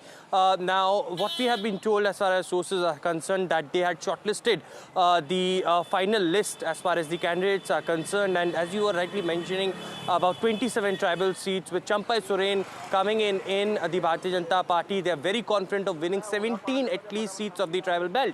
Apart from it, the leaders were campaigning for so long, including Shivraj Singh Chauhan and Hemanta Biswa Sharma in Jharkhand itself, and therefore the reason perhaps the Jan Parivartan rally and the policies that the BJP is going to bring, as far as giving 2,100 rupees to every woman in every family of Jharkhand, is something that is garnering the support. And while Shivraj Singh Chauhan, we spoke to him just a few days back, and the leaders like Sanjay Seth and Arjun Munda, who were clearly stating that when these leaders were there in the state, they had gained a lot of support, and this time certainly BJP is looking forward to win these elections as well. But today, as I mentioned, in a short while from now, Prime Minister Narendra Modi, along with Defence Minister Rajnath Singh, Home Minister Amit Shah, and the senior leaders of the Bharatiya Janata Party will be there at the quarters for the Central Election Committee meeting, and in a day or two we can expect the first list to come out for the Jharkhand polls for Bharatiya Janata Party. First list of the BJP could be out soon. We've usually seen how quick the BJP is, in fact, in releasing their list of candidates. We'll have to wait and see what happens after the CEC meeting today. Senior journalist Rashid Kidwai Saab is also joining us at this moment. Rashid Saab, after the poll debacle of Haryana, let me just ask you a straight question. How important is this election, both these elections, Jharkhand and Maharashtra, are for the Congress party? Because in Haryana, if the Congress would have won, they would have had an additional chief minister. They lost that opportunity. Now going in with an alliance in Maharashtra and Jharkhand, how important are these elections? So Ankit, in a nutshell, Maharashtra is a make or break thing, not only for the Congress, but for India Alliance. Remember, there is a crisis of confidence post Haryana debacle because there was a lot of hype, and suddenly the Congress seems to have gone back to its June 4th situation, that is pre-Lok Sabha elections. And that therefore the Congress needs to do very well. I heard Sunil Prabhu spell out a lot of things that what Congress would be doing, but the most important thing is picking a right kind of candidate, because what we have seen in Haryana, and Ankit, you were there on the ground, that the Congress picked a lot of wrong candidates in terms of their caste profile, in terms of the entire premises that the Jat vote and Dalit vote is there in their kitty. Remember, in Maharashtra there are three major social groups are there, that are Marathas, Muslims and Dalits. So the Congress thinks that they almost constitute about 48% or 50% of vote share, and since they have that support, they, it would be very easy for MVA. But what we have seen in Haryana, that the dominant caste, Jats being there and Marathas being in Maharashtra, the Congress cannot take it for granted. And that is where I think there is a lot of anxiety. And there is a whole issue about EVM, whether, the EVMs are transparent or are fair. Today, the Chief Election Commissioner did try to, respond, but the Congress is not convinced. Sir, may I also ask you, because, I was just going through the list of the names that the Congress party has made in charges of various sections as far as Maharashtra is concerned, and few of those names find themselves, are the people, those who were in charge of Haryana as well. While we are talking about lessons being learned, like Mr. Gehlot and so on and so forth, is the Congress party once again relying too much on their senior leaders, those who in the last few elections have neither performed in their states and have also been non-performers in other various states where they have been made in charges of? Yes, Ankit, that's a very good question. I think Congress has gone for, chale hue kartoos, all those people who are sort of weighty, former chief ministers and all, but they have not, done well in terms of political management. So I think the Congress is trying to, strike a balance between, the senior leaders and trying to please everyone. I think the better course would have been, because in state assembly elections, it is the local leaders who matter. The outsiders have very little, or often they act as a spoiler. So I think it would have been better if Mr. Mallikarjun Kharge, who is the old head of Maharashtra, comes from a neighboring Karnataka, had stationed himself and micromanaged this election. So Office of Congress President moved from Delhi to Mumbai for a short duration, for a month. It would have done a lot of good. But more observers you have, the greater crisis, the greater kind of, I would say, confusion would be there. So this list of observers doesn't impress me. It would not impress the voters. May I also then, in conclusion, also ask you, sir, because you've been watching the politics of this country and also specifically the politics of the Congress party for very, very long. The Congress party leaders, like in Haryana, we kept hearing them that we would stake our claim to the chief minister's post. Possibly Congress is going to fight the maximum number of seats. And is the Congress at this moment, do you see the Congress trying to stay away from those mistakes? Don't think that the election is won and talk about the chief ministership. First win the election and then come to that conclusion. Again, I wish I would have said yes. The answer is no, because the Congress still lacks that kind of last mile connect in terms of electioneering on the polling day, management of poll booth. I mean, today they are trying to manage, EVM. They're saying they will have volunteers to keep a vigil on EVM before election, during election, and after election. But remember, this is an alliance government. There is there's already talk of Maharashtra congressmen, including the state Congress president Nana Patole, saying that there should be a Congress chief ministerial candidate. I think the Congress should first try to, make it click in the sense that alliance government. Once the alliance comes in, then they can decide who would be the chief minister. But already as we speak, there is a buzz that Congress would want to, at least the state unit of the party wants to stake a claim on the office of chief minister. So this is the classical story of, counting, chickens before they are hatched. And this happens one election after another. We don't see Congress president making pronouncement. We see Rahul Gandhi making pronouncement. Then you have Vadiad election where till 13th of November, the Congress top leadership, central leadership will be preoccupied with elections in Vineyard where Priyanka Gandhi is contesting. After 20th, after 13th, they will, suddenly Maharashtra elections would gain momentum. That's a very, very important point that you have made, sir. Priyanka Gandhi, the Congress party would hope, or at least will try and make sure that her debut in the Lok Sabha, she wins with a big margin. Wayanad elected Rahul Gandhi. Will they shower the similar love for Priyanka Gandhi is also at this moment will be tested on 13th of November. Thank you so much, Rashidji Baur, for joining us at this moment. Thank you for your views on how these elections are very, very important as far as the specifically the Congress party is concerned. Of course, the BJP would be hoping that they carry on the momentum in Maharashtra, in Jharkhand that they have gained from Haryana. But these elections, ladies and gentlemen, make no mistake about it, are going to have, especially Maharashtra is going to have far-reaching consequences and impact on the national politics of this country. Quick break. We are coming back. Stay tuned.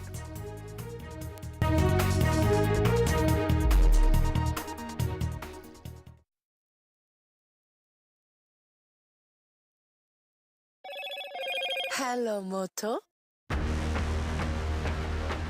Motorola Edge 50 Pro, world's first AI-powered pro-grade camera.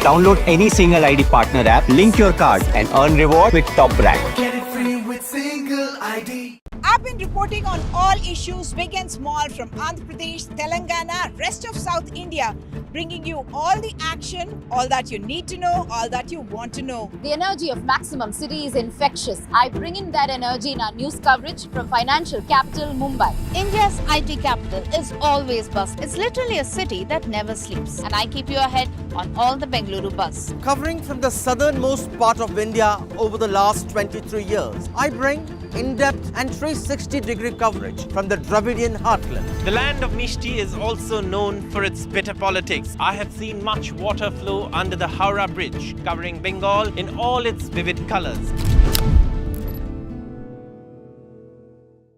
In a world of shifting power dynamics, India stands tall as a global force. Join us at the NDTV World Summit 2024, where Prime Minister Narendra Modi will unveil his transformative vision for the India century. Be a part of a summit of thought leaders and visionaries, shaping the world's future. NDTV World Summit, October 21st and 22nd on the NDTV network.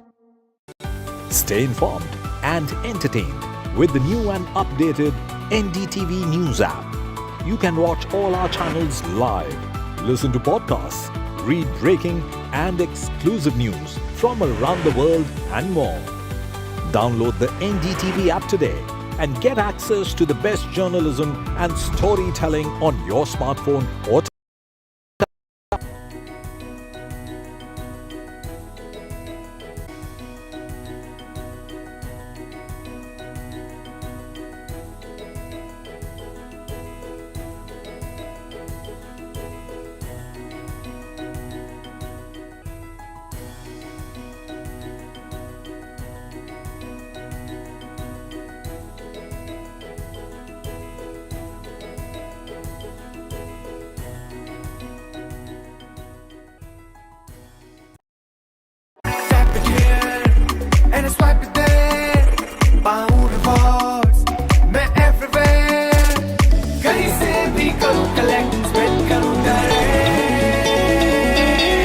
Download any single ID partner app, link your card and earn reward with top brand. Get it free with single ID. I've been reporting on all issues big and small from Andhra Pradesh, Telangana, rest of South India, bringing you all the action, all that you need to know, all that you want to know. The energy of Maximum City is infectious. I bring in that energy in our news coverage from financial capital Mumbai. India's IT capital is always buzz. It's literally a city that never sleeps. And I keep you ahead on all the Bengaluru buzz. Covering from the southernmost part of India over the last 23 years, I bring in-depth and 360-degree coverage from the Dravidian heartland. The land of Mishti is also known for its bitter politics. I have seen much water flow under the Howrah Bridge, covering Bengal in all its vivid colors. In a world of shifting power dynamics, India stands tall as a global force. Join us at the NDTV World Summit 2024, where Prime Minister Narendra Modi will unveil his transformative vision for the India century. Be a part of a summit of thought leaders and visionaries,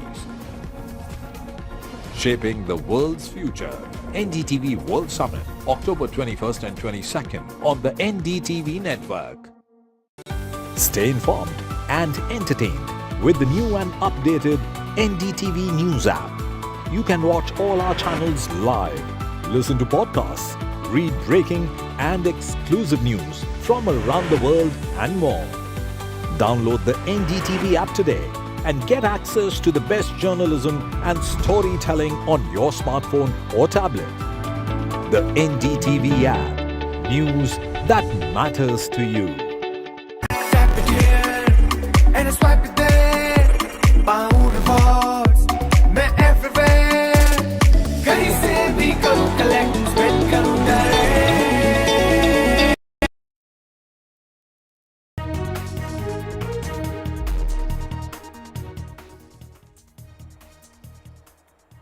Welcome back. Now, Foreign Minister S. Jaishankar is in Islamabad. Jaishankar is in Pakistan for the SCO summit. The Minister for External Affairs arrived in Pakistan and is leading the Indian delegation there. Now, remember, this after a post-2019 first big-ticket visit that is taking place as far as Pakistan is concerned. The foreign minister, before leaving for Pakistan, said going for the SCO not to discuss India-Pakistan bilateral issues. Let me bring in my colleague Vishal, who's joining us with more details on this at this moment. Vishal, quite an important visit, though, at least at a time when, it's being by many seen as some sort of a beginning, at least, of some sort of ties between India and Pakistan, which were completely, in the freezer for a very long time. That's right, Ankit. So put it into perspective, this is the first time in the last 9 years almost that a foreign minister from India has visited Pakistan. That in itself is a big factor. This is not, as you mentioned, a bilateral visit. This is an SCO visit. SCO was founded by China and Russia more than a decade ago. Later, a lot of countries joined. India, Iran, Central Asian countries such as Kyrgyzstan, Kazakhstan have joined. So this is an assembly of a lot of leaders from Asian countries and a lot of powerful leaders as well. As far as India-Pakistan relations are concerned, this will be in focus, even though the leaders have said that they won't be speaking on bilateral terms. But the country has been preparing for it. There are restrictions all over the capital, Islamabad and Rawalpindi. Both these cities, both these neighboring cities are virtually in a lockdown state. A lot of the reports are coming which say that many ambulances and other services have been disrupted because so many leaders have come, and in the recent past there have been many terrorist attacks in Pakistan, particularly in the last 2-3 weeks. So all of that is in focus as well. So it will be interesting to see when tomorrow the actual meeting happens and what the leaders go on to talk about, and whether or not India and Pakistan do speak about bilateral ties. Thank you, Vishal, for joining us with all those details on this big visit. In fact, at this moment, we'll keep tracking and getting you the latest from Pakistan. But a landmark deal between India and United States today for 31 Predator drones. India and United States have inked about 34,500 crore drone deal. Now, these are state-of-the-art drones that India is now planning to acquire. A massive boost for the armed forces. The Indian Navy is going to get the large chunk, 15 Sea Guardian drones. Air Force and Army will get 8 Sky Guardian drones each from the United States.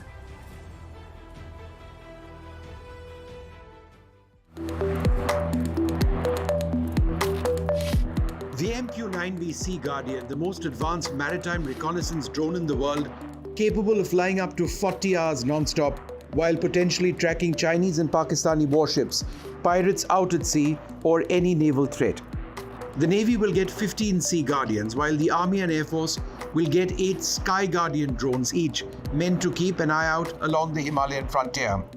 The total value of the deal is 32,000 crore rupees, and the first drones will start entering service in about 4 years.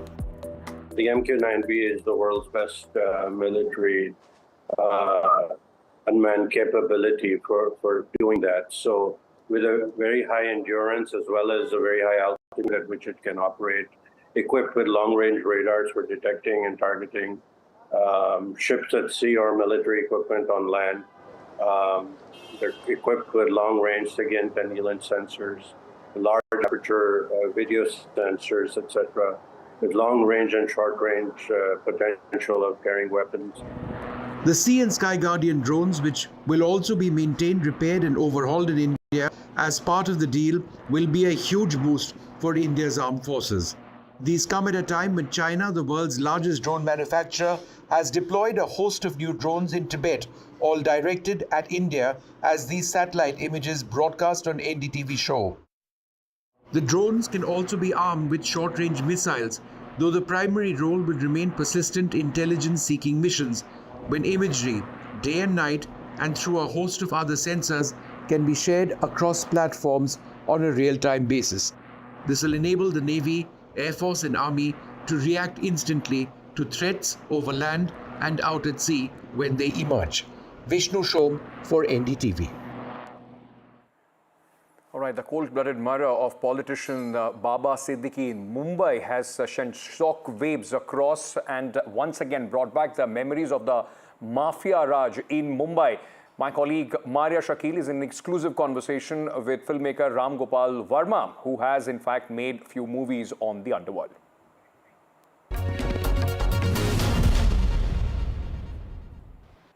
Filmmaker Ram Gopal Verma did not really hold himself back while sharing his thoughts on the recent murder, cold-blooded murder of politician Baba Siddiqui in Mumbai.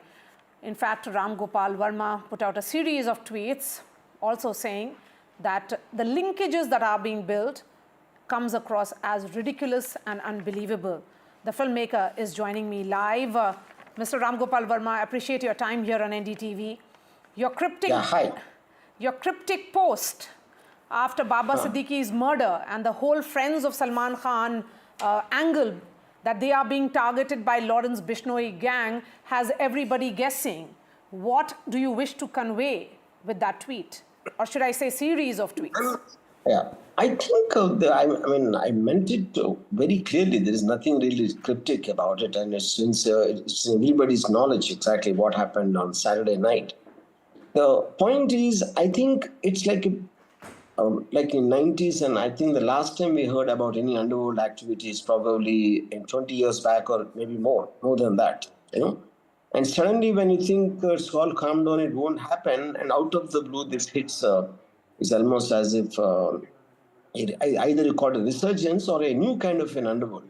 Because the past underworld was mostly operating in Bombay City, like if you talk about D Company or something. But here this suddenly looks like an international, this thing where they have shooters all over the place and even abroad and all that, and they operate from jail. This is something you never heard. Yes, we heard of gangsters operating from jail, but not at this level and this scale, you know. That a man can think, be somewhere like a queen bee or something and having a huge network of criminals working for him, I think is something which no one has ever heard before. And the uniqueness of the situation, it looks like in the past, if someone does a crime, you want to track him and he's absconding or you're trying to catch him. and the kingpin who's claiming that it is him, he's already in the custody of the government. So that is a very unique situation when one can't make out how it can be sorted. Yeah. And Mr. Verma, since you have made a number of movies on Dawood Ibrahim as well, one of your films was on him, politicians having fallen victim to gang-related attacks is nothing really new. It reveals the known dark underbelly of Mumbai. And do you think this is completely out of the blue or completely new kind of crime which is emerging? I think this is a very new kind of a thing because, see, the underworld is more like a business organization, though it does crime, though it does violence sometimes to fast track their reasons for getting money. And I'm not saying this particular gang is not into that, but additionally, I think the character of Lawrence Bishnoi is apt to take into consideration here. Like on one hand, he says he wants to take revenge on a film star for killing a deer. And then he will say it could be extortion. Then he has got some patriotic fervor, like rumors of him helping the government to fight some rebels against the government. So I think there are many hats which this gang is wearing, which is not very, unlike the earlier gangs, what you were just talking about. So I think, and if you look at it because of the social media phenomena, he's gathering quite a lot of attention. To give an example, I have 6 million followers, and I put a tweet about him, and it got nearly 6 million views. And that just is an indication of what kind of interest he rose in the public's mind. Yes, the public are always fascinated with dons, which is the reason we make films and all that. So I think he's almost getting a cult following, which is a very, very new thing, which I don't think I've ever experienced something like that. And, there is something unique about your phrasing as well. You have said that, is this animal love at its peak or God playing a weird joke? Yeah. See, no, the point is, like I mentioned in the tweet, if someone writes a story like this and he'll be kicked out of the industry because of the ridiculousness, but they say truth is stranger than fiction. So the point, I think he's getting all this publicity mainly because of what he said about Salman. So we never, in the world history, I think anybody heard that to take a revenge for a deer's death, he wants to kill a superstar. So that is what which actually caught the attention, apart from the death of the pop singer Sidhu Moosewala. So this also on the side, apart from his intentions of what he wants to get out of it, he's taking a very new approach, like how when we make films, we want to make a trailer, we want to make some kind of a promotional pitch. So I think he's building up his gang with all these, what do you call, outrageous kind of claims and statements. Whether he means it or not is not the point, but it is working for him to get popular at least. And you say that this is almost like a cult-like following that he may have. Yeah. But Mr. Verma, I had a top cop on my show last evening, and he said that this is Lawrence Bishnoi announcing his arrival in Mumbai because there is a vacuum among the mafias or gangs in there after, what is seen as not so active Dawood Ibrahim. Yeah, I think, like earlier mentioned, the D company used to operate primarily only in Bombay, never. So this guy seems to be all over the place. You hear about him in Punjab to Haryana to somewhere, and then, of course, what happened in Bombay and then Canada, somebody being killed in Canada, this Punjab Khalistan Pro guy. So I think it looks like he's spread over across all over. It is not limited to one certain place, And I think his operation style is very different compared to the gangs of 90s and 2000s. Yeah.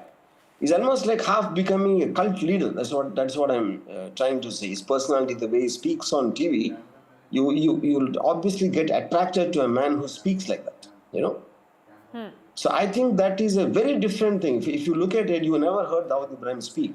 Very rarely you hear gangsters speak and trying to make a style statement. It's almost like he's making a style statement. That is, I know it sounds ridiculous for me to say that about a gangster, but that is the nearest I can explain and I can think about it. Yes, we certainly do not wish to glorify him. But Mr. Ramgopal Verma, my question is also that, what's becoming evident here is that politicians, mafias, Bollywood, everything seems to be intertwined or having some linkages. Would you also say, have you in past faced live threats? Because, what played out... See, I never did, actually. I mean, in fact, because of the films I made, Satya and company, those guys kind of used to like me. I don't know whether to take that as a compliment, So I personally, myself, have never received threats from the underworld. But coming back to this, I don't believe in today's time, if we saw a lull into last 20 years, nothing like this happened. Because I think the underworld is also patronized by businessmen, by some film industry people, and they're kind of mixed up. And that kind of a bondage has gone completely, it disappeared in the last 20 years, So I don't think any legitimate businesses and legitimate politicians want to take the help of the underworld to sort out their problems. Because of that, I think this is more towards a cult, building a cult. It's like, I want to get justice for something, or he's acting like a vigilante, and at some point of time is beginning a religion of the Bishnoi. And I think there's multiple hats he's wearing. You don't know exactly how to pinpoint to call it an underworld gang. I don't think it is that. And is this real life sensational murder, does it make you really think as to, is it about law and order situation? What has gone wrong with your city, the city that you love so much, and the city where you work? Yeah. See, I mean, the point for me is, in such a large country and so many, it's not like anywhere in the world they could stop crime forever. Even in an advanced country like US also, it happens, So I think every once in a while something unexpected like this comes, and by being unpredictable, it can throw the entire system out of gear, because they're not prepared for a man like this, how to deal with him, So I hope that it will be tackled, though I see it is not going to happen in the short time. I don't think it's going to happen, because you have to change a lot of things, and so many institutions have to come together to tackle this. And then the whole him bringing the communal card and X and Y and everything, I feel it's going to be there for some time. Till it'll get worse before it gets better is what my prediction is. Okay, as someone who has made so many mafia movies, does this, very, very sad episode make you inquisitive in terms of your film direction or film scripting area? Yeah, I mean, as a filmmaker, I'll always be interested in something as dramatic, because eventually, as a filmmaker, I will want to mirror what's happening in real life, So as a character, it interests me as a study, like a criminal professor is interested in crime, not for doing crime, but it is just as a matter of study. Yes, I'm definitely very interested because of that. On Lawrence Bishnoi and the entire sensational murder? Yes. Okay. Ramgopal Verma, your final thought. Of course, I'm looking at your tweets, which have, of course, gone viral, and a lot of reactions coming in. You still feel that it is unthinkable and ridiculous? No. See, when I use the word ridiculous, I thought like real life always throws up something which you can never imagine. I don't think even maybe 1 week back, somebody could have thought some random people will come from somewhere and shoot a man as big as Baba Siddiqui, and then claim that they want to go after Salman because he killed a deer some 20 years back. I think the unpredictability of that kind of a character is what is making everyone talk about it, So I think that is something which you can't predict, a person like this. And it is the personality of Bishnoi which is actually making the point. If in this entire equation, if you take out that him wanting to kill Salman because of the deer, I don't think anybody will be that interested. Because killings happen all the time. It's not like it's such a... But in the way he's talking, for what he is doing, the motive is which is shocking, which is completely something which no one has ever heard before. All right, Ramgopal Verma, thank you so much for joining us and sharing your thoughts with NDTV. Thank you.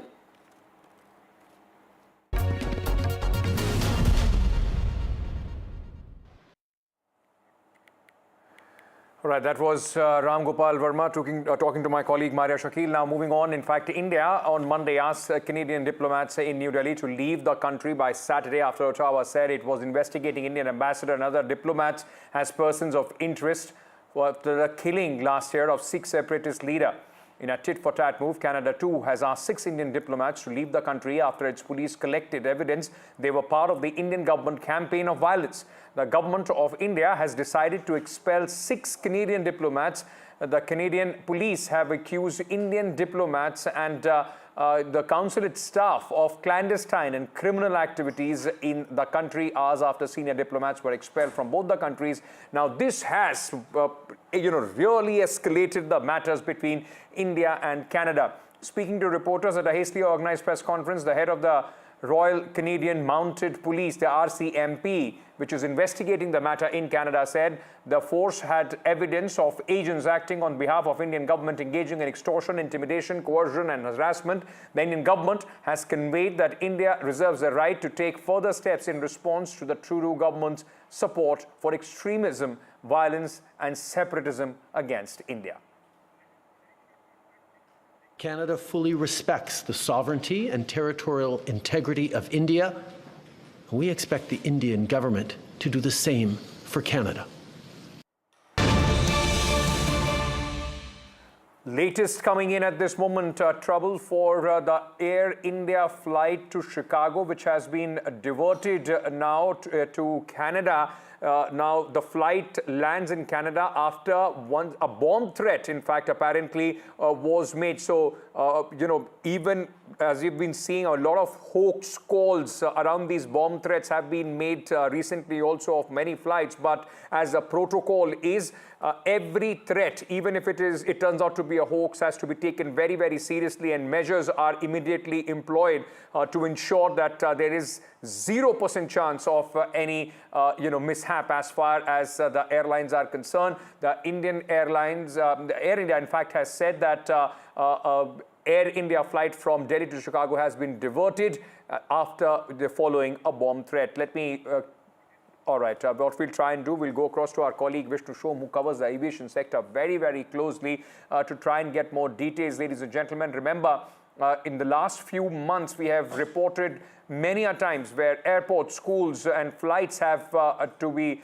in fact, grounded because of bomb threats, which turned out to be hoax later. But at this moment, important news coming in on the broadcast.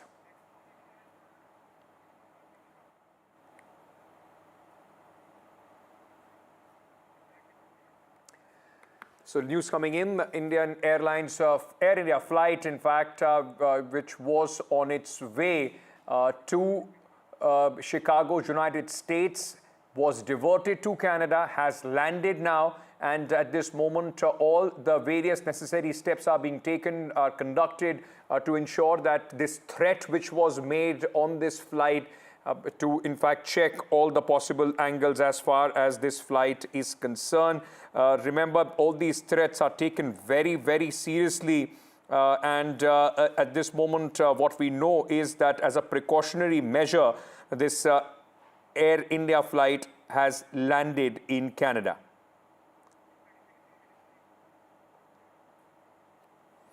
So this flight was on its way to Chicago, United States from India. And after that, what we know is that it has been diverted to Canada, where it has landed. Air India officials have said that there was a bomb threat which was made on this flight. So the flight was diverted and has safely landed in Canada. Air India has also said that they take all these threats extremely seriously, and Air India has also said that some other airlines along with Air India have been subject to such bomb threats, and post that this step was taken. Now the statement of Air India says that flight AI-127 operating from Delhi to Chicago on October 15, 2024 was subjected to security threat posed online and as a precautionary measure has landed in Canada. The aircraft and the passengers are being screened as per the laid down security protocol. Air India has activated agencies at the airport to assist the passengers until such time their journey can resume.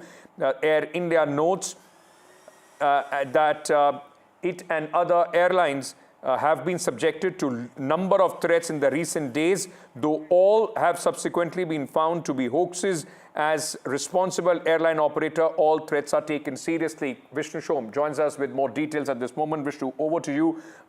As Air India has been saying that there have been many threats, not just to Air India, but to other airlines as well. Most of them turn out to be hoax, but airlines can't take a chance.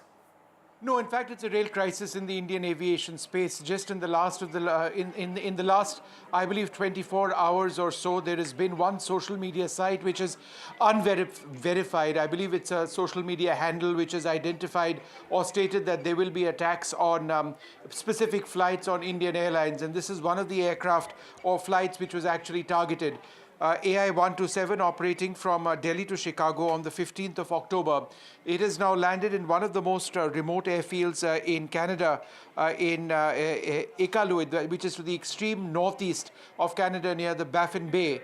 And it was, we'll get the exact number of passengers in a little while from now, but it's as a result of this that we have a real crisis in the Indian aviation sort of sector. And what I'd like to stress now is just give you a few details about the extent of the crisis, because this is certainly not a one-off sort of incident which has taken place. It's been happening now for a period of time.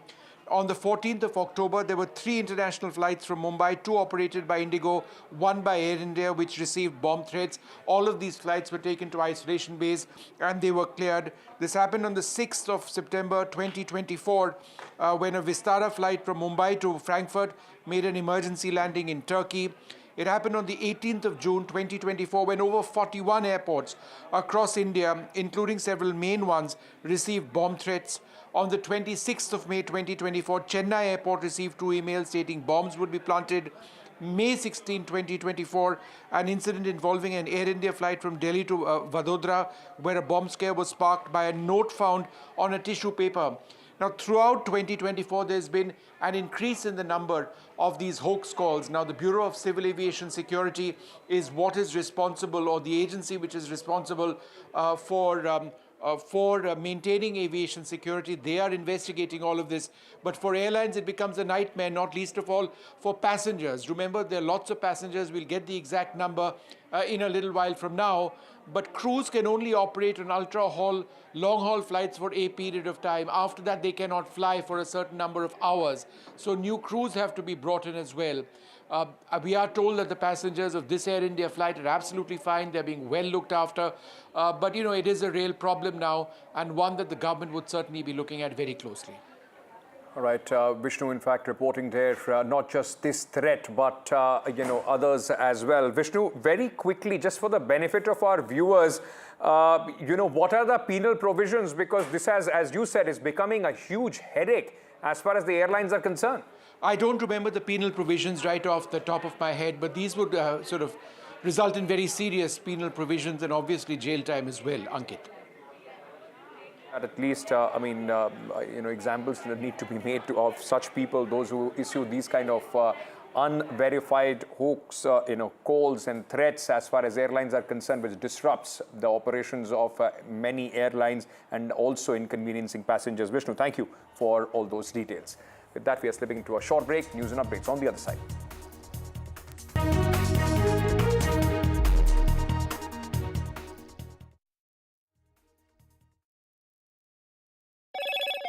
Hello, Moto. Motorola Edge 50. I've been reporting on all issues, big and small, from Andhra Pradesh, Telangana, rest of South India, bringing you all the action, all that you need to know, all that you want to know. The energy of Maximum City is infectious. I bring in that energy in our news coverage from financial capital Mumbai. India's IT capital is always buzz. It's literally a city that never sleeps. And I keep you ahead on all the Bengaluru buzz. Covering from the southernmost part of India over the last 23 years, I bring in-depth and 360-degree coverage from the Dravidian heartland. The land of Mishti is also known for its bitter politics. I have seen much water flow under the Howrah Bridge, covering Bengal in all its vivid colors. In a world of shifting power dynamics, India stands tall as a global force. Join us at the NDTV World Summit 2024, where Prime Minister Narendra Modi will unveil his transformative vision for the India century. Be a part of a summit of thought leaders and visionaries, shaping the world's future. NDTV World Summit, October 21st and 22nd on the NDTV network. Stay informed and entertained with the new and updated NDTV News app. You can watch all our channels live, listen to podcasts, read breaking and exclusive news from around the world and more. Download the NDTV app today and get access to the best journalism and storytelling on your smartphone or tablet.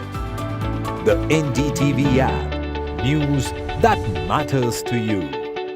I've been reporting on all issues big and small from Andhra Pradesh, Telangana, rest of South India, bringing you all the action, all that you need to know, all that you want to know. The energy of maximum city is infectious. I bring in that energy in our news coverage from financial capital Mumbai. India's IT capital is always buzz. It's literally a city that never sleeps. And I keep you ahead on all the Bengaluru buzz. Covering from the southernmost part of India over the last 23 years, I bring in-depth and 360-degree coverage from the Dravidian heartland. The land of Mishti is also known for its bitter politics. I have seen much water flow under the Howrah Bridge, covering Bengal in all its vivid colors. In a world of shifting power dynamics, India stands tall as a global force. Join us at the NDTV World Summit 2024, where Prime Minister Narendra Modi will unveil his transformative vision for the India century. Be a part of a summit of thought leaders and visionaries, shaping the world's future. NDTV World Summit, October 21st and 22nd on the NDTV network. Stay informed and entertained with the new and updated NDTV News app. You can watch all our channels live, listen to podcasts, read breaking and exclusive news from around the world and more. Download the NDTV app today and get access to the best journalism and storytelling on your smartphone or tablet. The NDTV app. News that matters to you.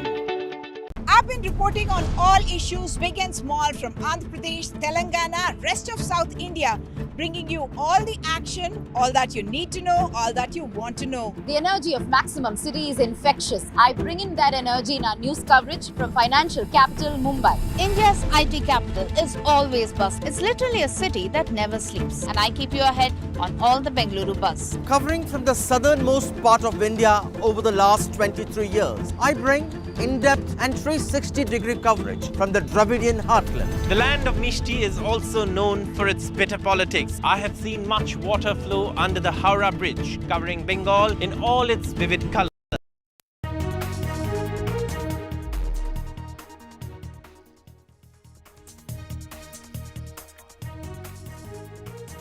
Good evening and welcome to NDTV. It's 6 p.m. time for news break here on the broadcast. Elections have been announced for Maharashtra and Jharkhand. We'll get you all the latest political buzz from the ground, and we'll also get you all the top stories over the cast of next 1 hour. Ladies and gentlemen, let's very quickly turn our attention to the headlines we are tracking at 6 p.m. Maharashtra to vote on November 20th. Counting of the votes for both Maharashtra and Jharkhand to take place on 23rd November.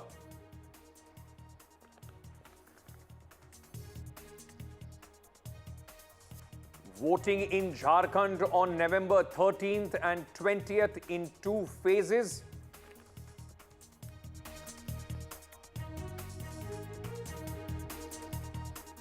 ECI Chief Commissioner responds to opposition's EVM tampering remark. CEC draws parallel with pagers, says pagers are linked and can be tampered, but not the EVMs. They are 100% foolproof.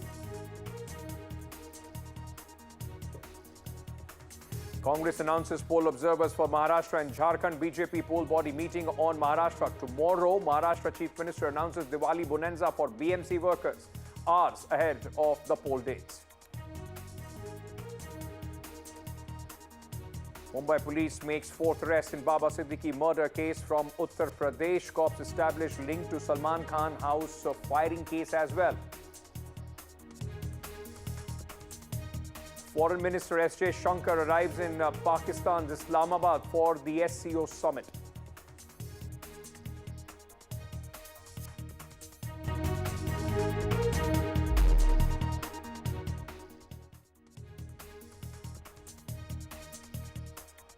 Long wait for the date of Jharkhand and Maharashtra elections is over, ladies and gentlemen. The Election Commission of India today announced the dates for Jharkhand and Maharashtra elections. Important announcements were made today.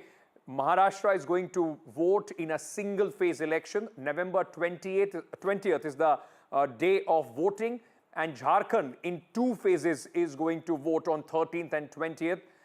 The results for both these states are going to be announced on 23rd of November. Along with these two states, bypolls for various assembly seats across the country, specifically speaking about important, in fact, in Uttar Pradesh, 9 seats there. And along with that, 2 Lok Sabha seats are also, the schedule have also been announced by the Election Commission of India. In their press conference today, the ECI also took some questions regarding the EVMs, tampering charges have been made by the opposition parties. Let's first listen in to what the Election Commissioner said about the elections. The schedule for Maharashtra, this will be in single phase. The notifications, date of notifications are in front of you. 22nd October would be date of notification. Last date of making nomination would be 29th October. Scrutiny on 30th October. And last date for withdrawal 4th. And date of poll in Maharashtra would be 20th 11. Counting would be on 23rd 11 24. And you will notice that date of poll is Wednesday. Now, friends, coming to Jharkhand. Schedule would be like this. Jharkhand would be in 2 phases. The date of poll, first phase would be on, date of poll would be on 13th November. And the second phase would be along with Maharashtra on 20th November. So the date of issue of notification for Jharkhand phase 1 would be 18th and for phase 2 would be 22nd along with Maharashtra. Nominations for phase 1 would be till 25th of October. And for phase 2, 29th. This slide we will share with everyone. And date of poll would be 13th November and 20th November, both Wednesdays. And date of counting would be 23rd 11, that is Saturday. Right. So just to get a sense of how the announcement of dates has increased the political activity and the buzz on the ground, let me introduce my colleagues, those who are joining us for a 360-degree perspective. Anuj is joining us from Mumbai to speak about what's happening in Maharashtra. Prabhakar is joining us from Bihar at this moment, but his neighboring state, Jharkhand, is all set for the elections as dates have been announced. Sunil Prabhu joins us to get us a sense of the Congress's strategy. We'll also be joined by Akhilesh Sharma to give us a sense of when the BJP is expected to announce their candidates, for Jharkhand and Maharashtra. But let me start with you, Anuj, at this moment. Just hours before the election dates were announced, a BMC, workers' bonanza has been announced by the Chief Minister. The Maha-Yuti government going all out with one announcement after another, from free toll to the Larki Behen, Yojana, and now to the bonanza for the BMC workers. They are hoping that every other issue is tapered off with all these announcements, aren't they? the Mahayuti government is trying to salvage as much as they can in the last few days. If you talk about it since the Lok Sabha elections, it was kind of a reality check to the Mahayuti government when it faced, a huge defeat, especially when you talk about the Bharatiya Janata Party. But since then, we've seen announcement after announcement, and they've been very strategic in nature. It's not just been concentrated towards the urban or the rural populace or the geography of the state, but they've tried to strike a balance between their announcements and trying to cater to different sections of populations, including those who were kind of sidelined during the Lok Sabha elections. One of the examples of that was also the fact that the narrative of the government being against the constitution hit them as far as the Dalit and the Muslim votes are concerned, and the Mahayuti government tried to consolidate it by having regular talks and conversations with several leaders from that community. Besides that, the last announcement that came in was from the BMC side, where a bonanza of 29,000 rupees, which was a request made by the unions, for Diwali, has been approved, and the Chief Minister here has played a role of a moderator or facilitator, because this has been approved as the authority of approving it was with the BMC Commissioner. But the government has been trying to kind of take credit and trying to put forth every possible step just to make sure that they are in the best possible position before the MCC kicks in as far as the election is concerned. Yesterday we saw in the last cabinet meeting that took place, there were multiple decisions that were taken. Of course, the more prominent one of that was the waiving the tolls in the 5 major entry points in Maharashtra. But besides that too, there were several other rural-centric schemes that were brought in, be it irrigation, lift irrigation, or the river connection project in Marathwada. So the Mahayuti government has been on track and has been trying to salvage as much as they can before the election kicks in. And this is the advantage that most political parties who are in power have. Right before election, there is a slew of announcements that they can make. Anuj, stay on with me. Prabhakar, same sort of a story is being repeated in Jharkhand, isn't it? From 1,000 rupees, the scheme for women has been increased to 2,500, at least the announcement that has been made. This is going to be an important election post the upheaval that we have seen in Jharkhand. How different is this from what we saw 5 years back? Yeah, at least the JMM would like to believe that, because this is a very ambitious plan which they had actually launched, ambitious scheme, I would say, and it's called Maiya Samman Yojana. Maiya, basically under this scheme, 1,000 rupees was to be given to women folks cutting across the caste line, and JMM was actually hoping that they would be able to develop women as a conscience, and it will yield results in the elections to come. To counter this, BJP actually announced that if they are voted to power, they would give 2,500 rupees per month. And JMM later went on to match that. So that's still an announcement, and that would happen only if JMM is voted back to power. But talking about Jharkhand, both the factions, they have pulled up their socks, they are ready, and they were on ground for last 1 year. We have seen hectic campaigning in terms of launching other schemes and holding meetings and rallies in various districts of Jharkhand by the Chief Minister Hemant Soren. Also, both the in charges of BJP for NDA, both Shivraj Singh Chauhan and Hemant Vishwa Sharma, they have been almost camping in Jharkhand, preparing for this D-Day, which has been now announced today. Now, remember, if you talk about both the factions, the India Alliance already has a face. Hemant is the face there, and JMM is in the driving seat. As far as the NDA is concerned, BJP is still trying to kind of settle the number of seats which is to be shared, because they have 3 new alliance partners, which is JDU, Chirag Paswan, and Jitan Ram Manjhi. Right. Sunil, before I come to you, our colleague Soni just pointed out, look at that's what we call the diversity in India. At this moment, Anuj is standing in the almost bright sunlight, at least in Mumbai, where it's absolutely dark behind Prabhakar. And we are still in the middle here in Delhi, not that dark, not that bright as well. And that is the challenge for the Congress party, isn't it? Both states very, very different, and both the states have very different challenges for the Congress party. In Jharkhand, they are minor player, but in Maharashtra, the Congress would believe they have a major role to play in what happens not only in this election and the results of this election possibly on the Congress party going forward. That's so true. And in fact, in both the states, the playbook has been the same. If you actually look at the way things have played out in Maharashtra, there's been, as Mr. Ramesh Channitala told us in an exclusive interview yesterday, that, the government there is being led by, according to him, and allegedly by CBI ED. The fact that they were able to break the Shiv Sena as well as the NCP party, and that's how they were able to prop up a government with the BJP there. And in the same way, the JMM, I think history will remember that there were an attempt by the Assam Chief Minister to take MLA from the Congress party. That was caught and apprehended in West Bengal. So a lot of water has flown under the bridge. Now it's election time. It's back to basics. It's back to going to the people. It's going to be, as you see, a series of steps, a series of announcements being made, be it in Maharashtra as well as in Jharkhand.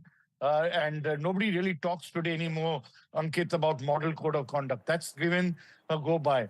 There might be, petitions in the Supreme Court about freebies, but for political parties, be it the BJP, be it the Congress, be it any regional party, that's not an issue at all. So the Congress learning, tweaking itself, reassessing its situation, appointing important observers in different parts, different people to oversee the whole thing. I beg your pardon for interrupting you, but on this point of observers, many of these observers, you will find their names common in in Haryana as well.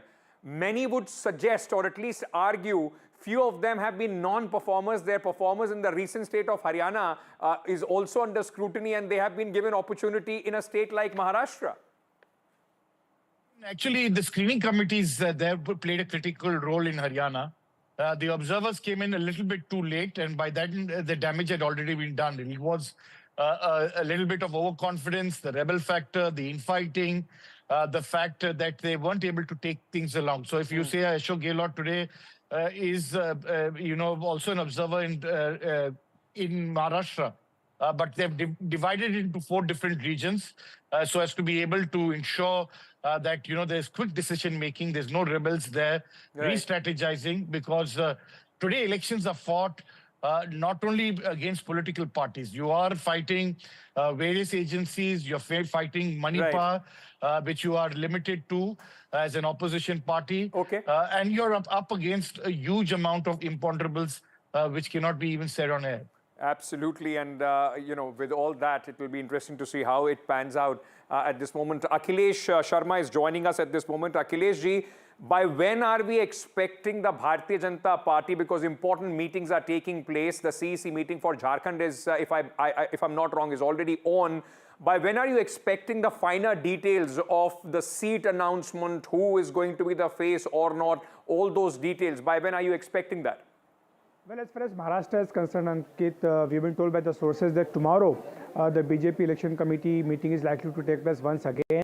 And after that, they will finalize the names of the Maharashtra assembly elections. And as far as the seat sharing formula is concerned, the BJP's core group also had a meeting in national capital at the party headquarters, where the senior leaders from Maharashtra participated in that meeting. And prior to that, BJP had discussions with the alliance partners in Maharashtra, mainly Shiv Sena and also NCP.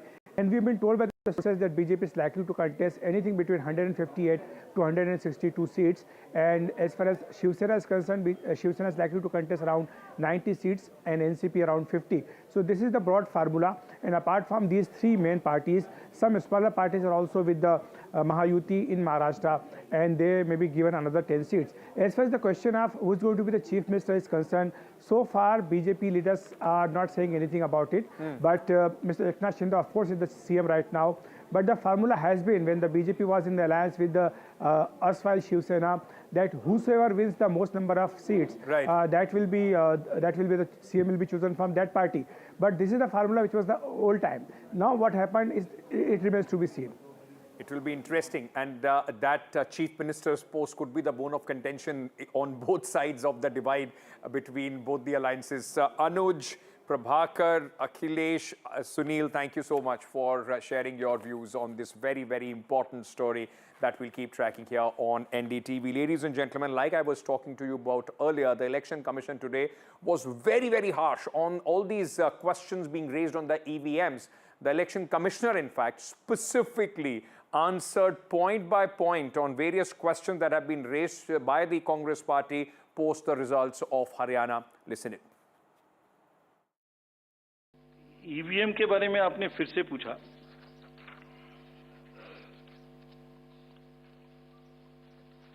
बहुत बार मैं बता चुका हूं आपको, थोड़ा समय लगेगा तो फिर से बता देता हूं।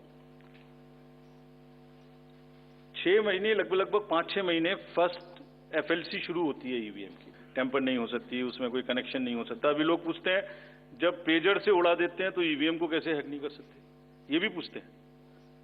जब कोई किसी कंट्री में पेजर से उड़ा दिया तो ईवीएम हैक हो जाएगी। अरे भाई, पेजर कनेक्टेड होता है, ईवीएम कनेक्टेड नहीं होती। मेरे पास में एक पूरा रिकॉर्ड है। ये हम जो भी ईवीएम की शिकायतें बाय द वे आई हैं, वो हमारे पास 20 शिकायतें आई हैं। हर 20 शिकायत का हम इंडिविजुअल जवाब देंगे, फैक्ट बाय फैक्ट। जब मशीन में कमीशनिंग होती है उस दिन उसमें बैटरी डाली जाती है। पहले आया था, पहले और बहुत सारी चीजें आई थी कि वो हैक हो सकती है, उसका बोर्ड इधर डाला तो इधर जा सकता है, कुछ हो सकता है। ये पहली बार आया। अब हम ये भी सोच रहे हैं कि इससे अगला क्या आएगा, हम नहीं समझ पा रहे इससे अगला क्या आएगा, बट लगता है अगला भी कुछ आएगा, रुकेगा नहीं। Sunil Prabhu, among who covers the Election Commission among the various beats that he has for NDTV. Sunil, Election Commission coming down hard, and you know, this is the dichotomy of your coverage. Congress on one hand, which is complaining about the EVMs, and the Election Commission, which is reprimanding the Congress party and the others on these questions on EVM. So I asked him, in fact, about the 99% on the batteries. And he said, Prabhuji ka my answer de dunga. And he was trying to give a technical answer and then said, we'll put a frequently FAQs on this entire issue. Be that as it may, because it's never going to be easy to explain to a common man that how can, you know, EVMs have 99% after so many days. After you have put the motherboard, you know, basically there is a unit and then you have to load 5 days before the elections when the candidates are known. You load these EVMs with the thing, and it's all sealed and batteries. And this is all part of the TN station reform process, which was then followed up by the MS Gill and the full commission. So all those aspects have been looked at its entirety. But that being said, I think there are still doubts, which he says he will ask the returning officers. It's the duty of the Election Commission to respond to that. It's in that context that, you know, there will definitely be these fears. World over, people have shifted in democracies to something which all stakeholders are happy with. Opposition parties are still not satisfied, but the Election Commission seems well happy and, you know, think with this entire process. They have also come under criticism for the kind of sharp attack that they made against the opposition. But also the Congress needs to realize that somewhere down the line, you can't pick and choose. When the elections go well for you, then it's okay, the EVMs are good. When you lose, then you blame the EVM. So these things really require a little bit of maturity on sides. And hopefully, they'll be able to answer these critical questions about the 99% battery and why is it done well there or not. Well, just not the EVM, Sunil. The opposition in the Congress party will also have to pick and choose as far as the exit polls are concerned. When it goes their way, they want to believe the exit polls. If it doesn't, they want to completely rubbish those exit polls. Thank you so much, Sunil, for joining us with all those details. Moving on to Maharashtra again, Chief Minister Eknath Shinde, just hours before the Model Code of Conduct, in fact, came into place, the dates were announced. He went ahead and made another announcement. This was the Diwali bonus, the bonanza to the government employees, grade 4 government employees. 29,000 rupees bonus is announced to the BMC employees. Kindergarten teachers and ASHA workers will also get the bonus, more than what they received last year. Just the last bit to try and keep the voters happy. Let me go across at this moment to my colleague Anuj, who joins us again. Anuj, like we were discussing earlier, try and make sure that you can send across these announcements so that the last voter that you can reach out to is happy? Is that going to be the most critical point in the upcoming elections?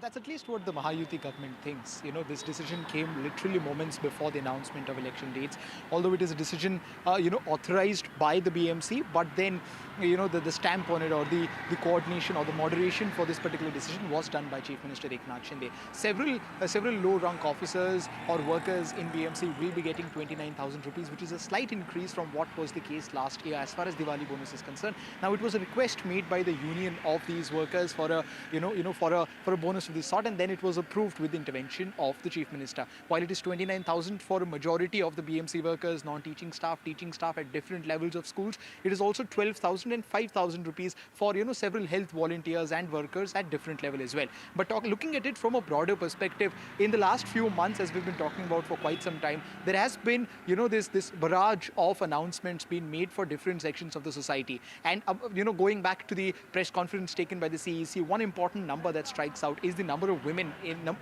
voters in Maharashtra, which is close to 4.66 crores, just 30 to 40 lakh less than the men. And that is where the Mahayuti is trying to hit the right spot, with something like Maji Ladki Bahin Yojana, which they're trying to popularize as much as they can in the last 3 to 4 months. Okay.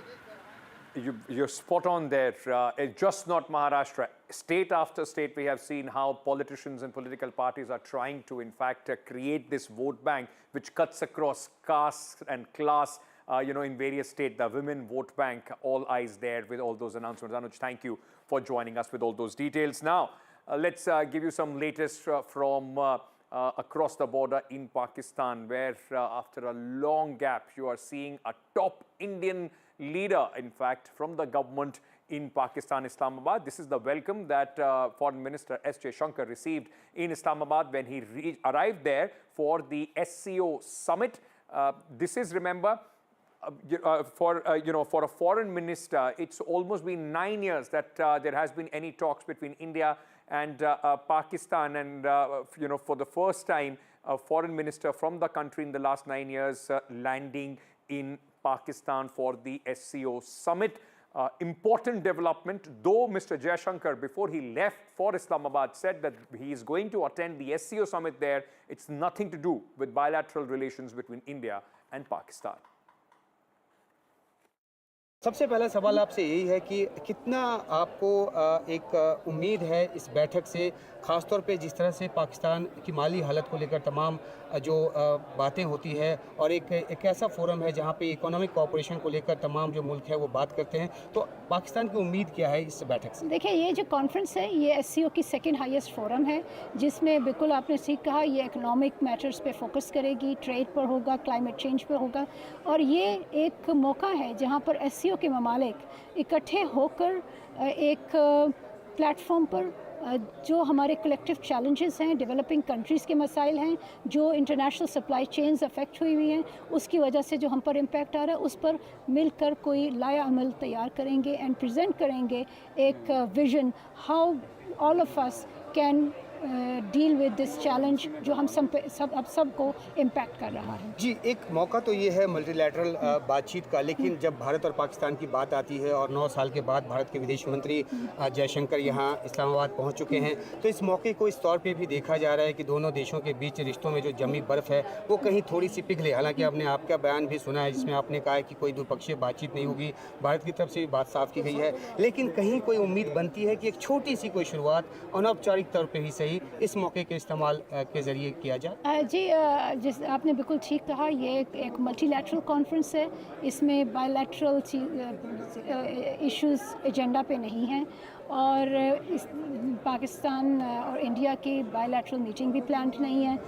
उसके अलावा हम Indian foreign minister को welcome करते हैं क्योंकि वो आए हैं पाकिस्तान और SCO में शिरकत कर रहे हैं। बस एक आखिरी सवाल इसी का सप्लीमेंट्री है कि हमने ये भी देखा है कि SCO की जो पीछे की कई सारी बैठकें हुई है उसमें भारत ने ऑनलाइन शिरकत की है, वर्चुअली शिरकत की है, लेकिन भारत के विदेश मंत्री का चलकर यहाँ आना, आप इसमें कुछ पॉजिटिविटी देखती हैं? जी, SCO एक इम्पॉर्टेंट ऑर्गेनाइजेशन है। जो भी लोग और जो मुल्क यहाँ पार्टिसिपेट कर रहे हैं वो एक रिफ्लेक्शन है कि SCO कितनी इम्पोर्टेंट ऑर्गेनाइजेशन है और इस सिलसिले में हम वेलकम करते हैं जो भी यहाँ पर लीडर्स आए, including the Indian foreign minister.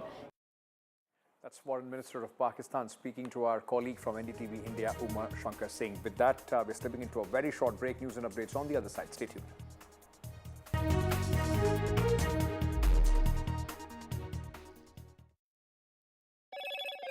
Hello, Moto. Motorola Edge 50 Pro, world's first AI-powered pro-grade camera.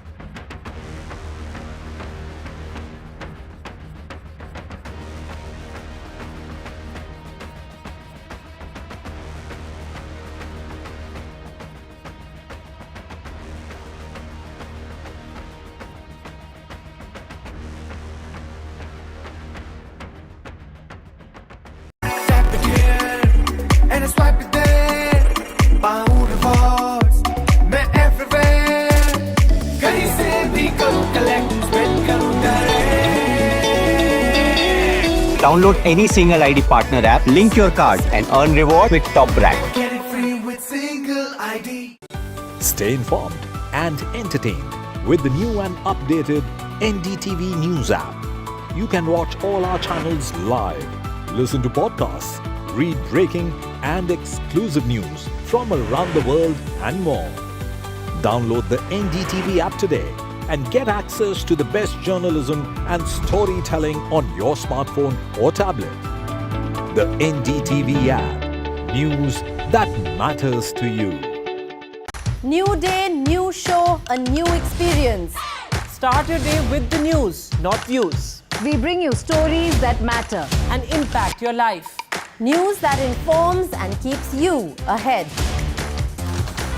From Maximum City, Mumbai, to the seat of power, Delhi, NDTV brings you the best breakfast show. Breakfast news on NDTV, 8 a.m. every day. I've been reporting on all issues big and small from Andhra Pradesh, Telangana, rest of South India, bringing you all the action, all that you need to know, all that you want to know. The energy of Maximum City is infectious. I bring in that energy in our news coverage from financial capital Mumbai. India's IT capital is always buzz. It's literally a city that never sleeps. And I keep you ahead on all the Bengaluru buzz. Covering from the southernmost part of India over the last 23 years, I bring in-depth and 360-degree coverage from the Dravidian heartland. The land of Mishti is also known for its bitter politics. I have seen much water flow under the Howrah Bridge, covering Bengal in all its vivid colors. Tap it here, and it's wipe it there. Pound rewards, मैं everywhere. कहीं से भी करूँ collect, spend करूँ direct. Download any single ID partner app, link your card and earn reward with top brand. Get it free with single ID. Stay informed and entertained with the new and updated NDTV News app. You can watch all our channels live, listen to podcasts, read breaking and exclusive news from around the world and more. Download the NDTV app today and get access to the best journalism and storytelling on your smartphone or tablet. The NDTV app. News that matters to you. New day, new show, a new experience. Start your day with the news, not views. We bring you stories that matter and impact your life. News that informs and keeps you ahead. From Maximum City, Mumbai, to the seat of power, Delhi, NDTV brings you the best breakfast show. Breakfast news on NDTV, 8 a.m. every day. I've been reporting on all issues big and small from Andhra Pradesh, Telangana, rest of South India, bringing you all the action, all that you need to know, all that you want to know. The energy of Maximum City is infectious. I bring in that energy in our news coverage from financial capital Mumbai. India's IT capital is always buzz. It's Welcome back. Remember, we were just talking about an Indian Air India flight which has been diverted to Canada after a bomb hoax. Now, this is not just an isolated incident. There has been a few other flights which have also been grounded, ladies and gentlemen. What Vishnu was telling us earlier, our colleague, as many as 6 flights are impacted with these kind of threats which have been made online against these flights. It goes across to Indigo, Air India and some other airlines as well. Vishnu Shom joins us. Vishnu, as we were talking about this earlier, it seems to be a well-coordinated sort of a, attack as far as these airlines are concerned. It caused a lot of inconvenience to many airlines and passengers. This is just an, it's an outrageous, it's a ludicrous situation which impacts any airline terribly. Forget the airlines, think about the passengers. To think that within a period of a little bit more than 24 hours, we've had 6 flights, including 4 international flights, which have been impacted by hoax bomb threats in India. There was an international flight from Mumbai to New York yesterday, Air India, which was diverted to Delhi. There was a flight today, another Air India flight from Delhi to Chicago, diverted to a remote airfield in Canada. There has been a flight today of Indigo as well from Dammam to India, which has been impacted. A flight on Air India Express from Ayodhya to Bengaluru, which was delayed. Yesterday, 2 flights from Indigo from Mumbai to the Middle East. Now, the situation is untenable. All of the threats themselves come from an unverified social media handle. The Bureau of Civil Aviation Security would be looking at this very, very closely. But this entire year has been terrible for airlines when it comes to that, because every other month you see an incident like this which takes place. Now, quite besides the finances of the airline themselves, remember, on ultra long haul flights, crews are able to operate for only a certain number of hours. After that, there has to be a replacement crew. Number one. Number two, whenever there is a threat which arises, airlines will always take the prudent decision, A, of reporting it, and B, of ensuring that passengers get off that plane. So if it's a landing, or if a flight is delayed, so be it at any cost, because safety obviously comes first. Now, whether or not these are credible threats in the long run, or what is it that this particular poster, and I've actually gone through the tweets, seems or gives airlines and the Bureau of Civil Aviation Security reason to be concerned, that's something which perhaps we never know. But, from this social media handle, a number of threats, and very specific threats on these specific flights of these specific airlines has resulted in absolute chaos for Indigo, Air India Express and Air India in the last 24 hours. Vishnu, thank you for joining us. Somebody trying to, in fact, make harakiri as far as the Indian aviation sector is concerned with these kind of threats.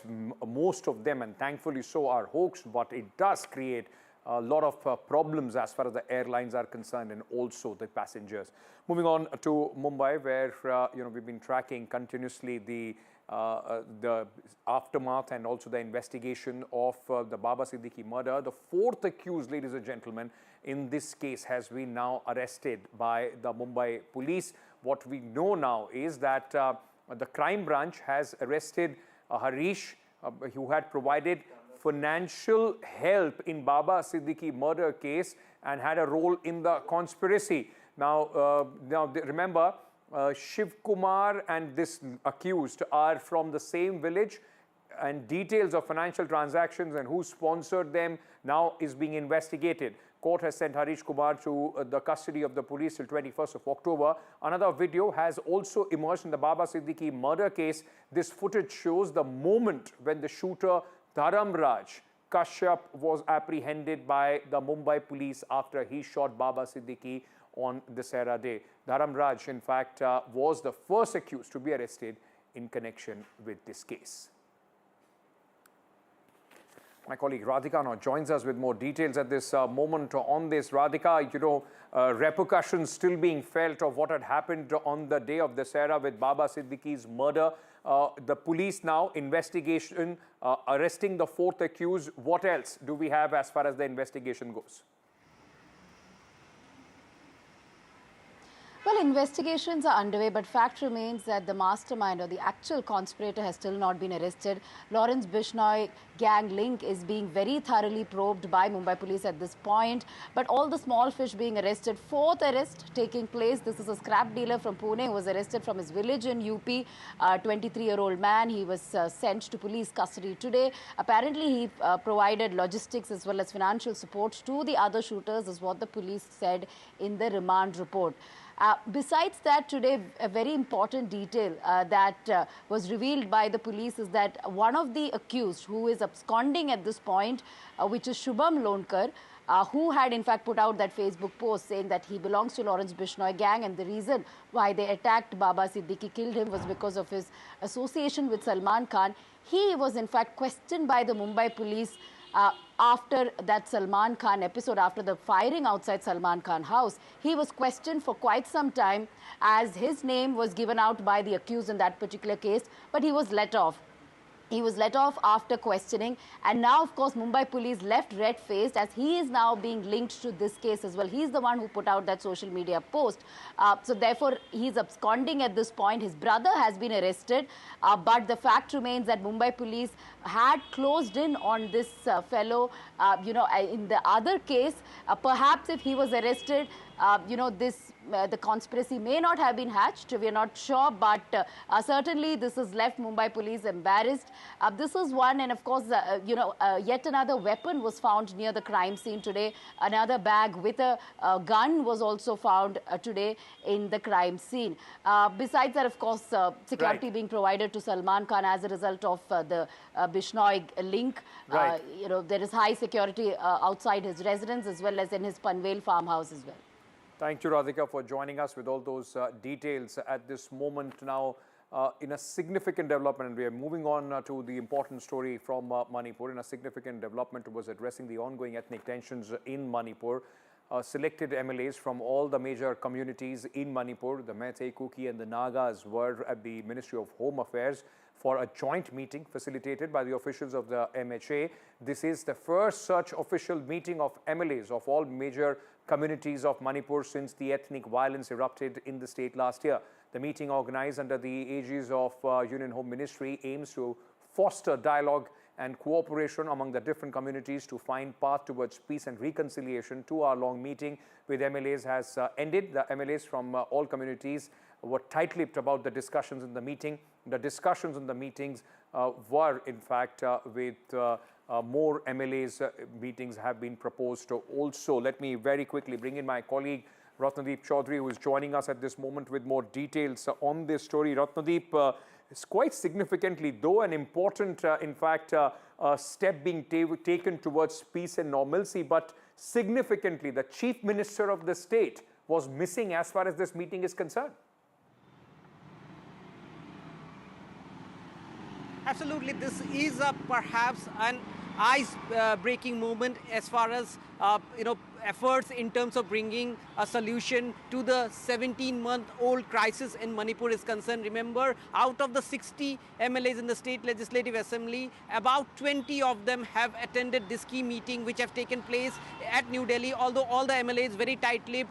What we have been given to understand that the Ministry of Home Affairs might issue an official statement, but what we are picking up unofficially from different sources is that all the communities were represented, including the two warring communities, the Meiteis and the Kukis, and the largest tribal group in Manipur, the Nagas. Now, today's meeting involved some of the key ministers from the Biren Singh government, although the Chief Minister himself was significantly missing out. But what we have been given to understand that Chief Minister actually had played a very key role in terms of getting first the Meiteis and the Naga MLAs to talk between themselves. Remember, there were several rounds of informal talks which were on, and the MLAs were contacted. In fact, MHA officials were informally, talking to the Kuki, Zomi community MLAs as well, and the ministers.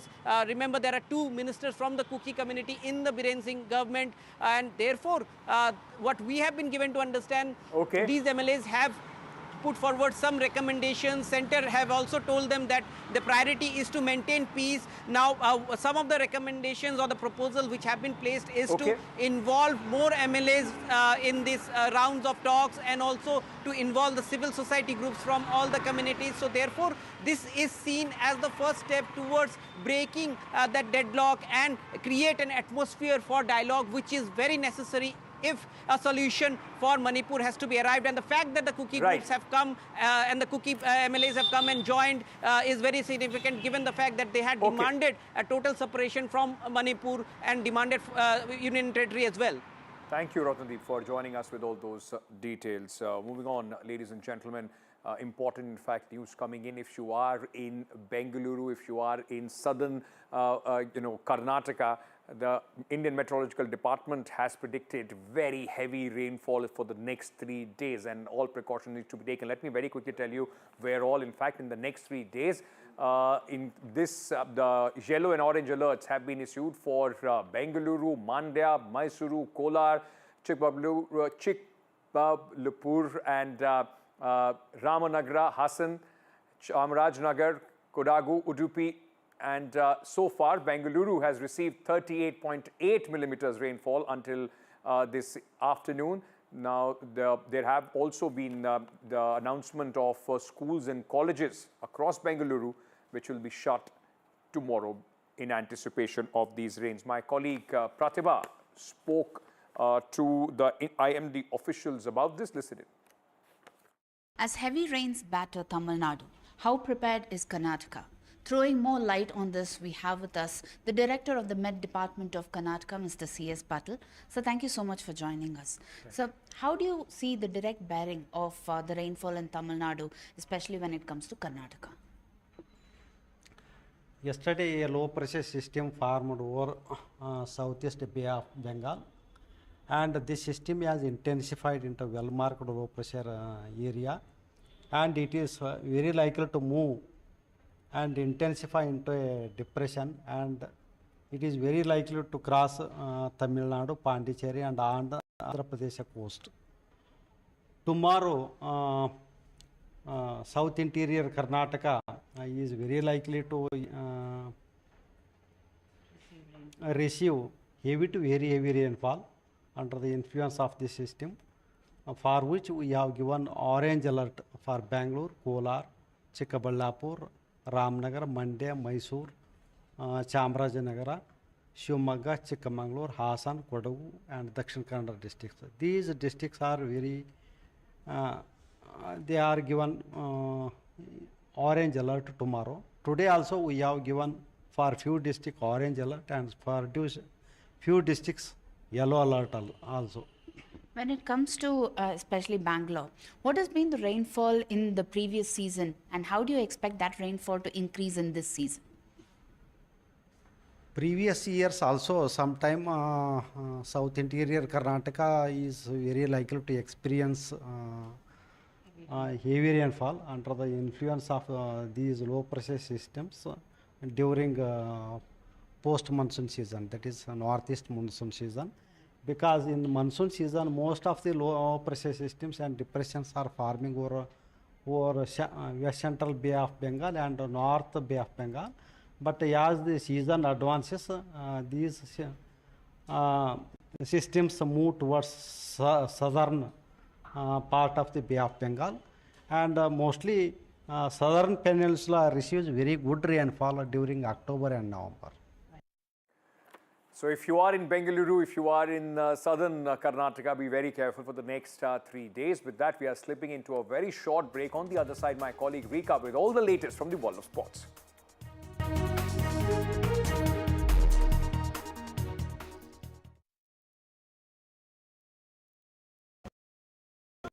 Stay informed and entertained with the new and updated NDTV News app. You can watch all our channels live, listen to podcasts, read breaking and exclusive news from around the world and more. Download the NDTV app today and get access to the best journalism and storytelling on your smartphone or tablet. The NDTV app. News that matters to you. New day, new show, a new experience. Start your day with the news, not views. We bring you stories that matter and impact your life. News that informs and keeps you ahead. From Maximum City, Mumbai, to the seat of power, Delhi, NDTV brings you the best breakfast show. breakfast news on NDTV, 8 a.m. every day. I don't care for no songs and proses. I don't care for no sweet boys with roses. All I want is a touch of love. I've been reporting on all issues, big and small, from Andhra Pradesh, Telangana, rest of South India, bringing you all the action, all that you need to know, all that you want to know. The energy of Maximum City is infectious. I bring in that energy in our news coverage from financial capital, Mumbai. India's IT capital is always buzz. It's literally a city that never sleeps. And I keep you ahead on all the Bengaluru buzz. Covering from the southernmost part of India over the last 23 years, I bring in-depth and 360-degree coverage from the Dravidian heartland. The land of Mishti is also known for its bitter politics. I have seen much water flow under the Howrah Bridge, covering Bengal in all its vivid colors. In a world of shifting power dynamics, India stands tall as a global force. Join us at the NDTV World Summit 2024, where Prime Minister Narendra Modi will unveil his transformative vision for the India century. Be a part of a summit of thought leaders and visionaries, shaping the world's future. NDTV World Summit, October 21st and 22nd on the NDTV network. Stay informed and entertained with the new and updated NDTV News app. You can watch all our channels live, listen to podcasts, read breaking and exclusive news from around the world and more. Download the NDTV app today and get access to the best journalism and storytelling on your smartphone or tablet. The NDTV app. News that matters to you. New day.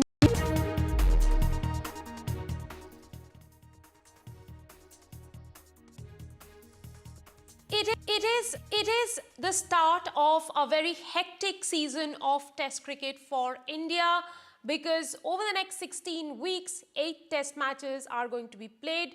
The first of them will be between India and New Zealand that starts in Bengaluru on Wednesday.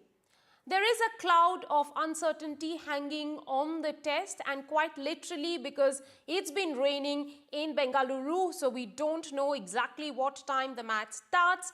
But talking about certainty, 2 things that the Indian fans can be certain of are Rohit Sharma captaining the test match and Virat Kohli powering India in the middle. Also, there is a newcomer in the vice captaincy seat, that is Jasprit Bumrah. To talk about how the next 16 weeks are going to pan out for India, and particularly the series against New Zealand, we are joined by former India cricketer, selector and now entrepreneur who runs his own enterprise called Khelo More, Jatin Paranjpe. Thank you very much for joining us. Well, we'll have to talk to you about 8 test matches in the next 16 weeks. In that context, how should Indian team be preparing, or what would they be thinking at this moment when they start the test against New Zealand? Rika, thanks for having me. As you mentioned, 16 weeks and 8 test matches. If I was Gautam Gambhir, I would be praying that there are no fitness issues in these 16 weeks. I think that is a very, very crucial kind of factor for India. And I think the journey actually started with the 2 test matches against Bangladesh. So it was 10 test matches which the Indian team setup would be looking at, analyzing. I think the Bangladesh test matches went really well. And I think now a good series against New Zealand in the offing, because all three good venues. I don't see the wickets turning from ball one.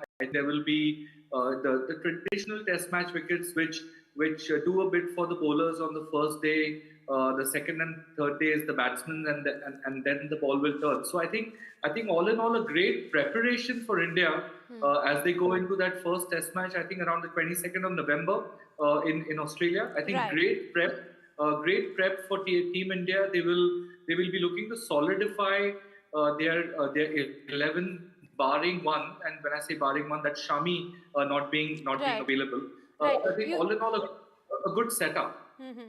You spoke about Shami, and let me straight get to that question of Mohammad Shami that Rohit Sharma also spoke about may not be available for the tour of Australia. How big a miss then that will be for India?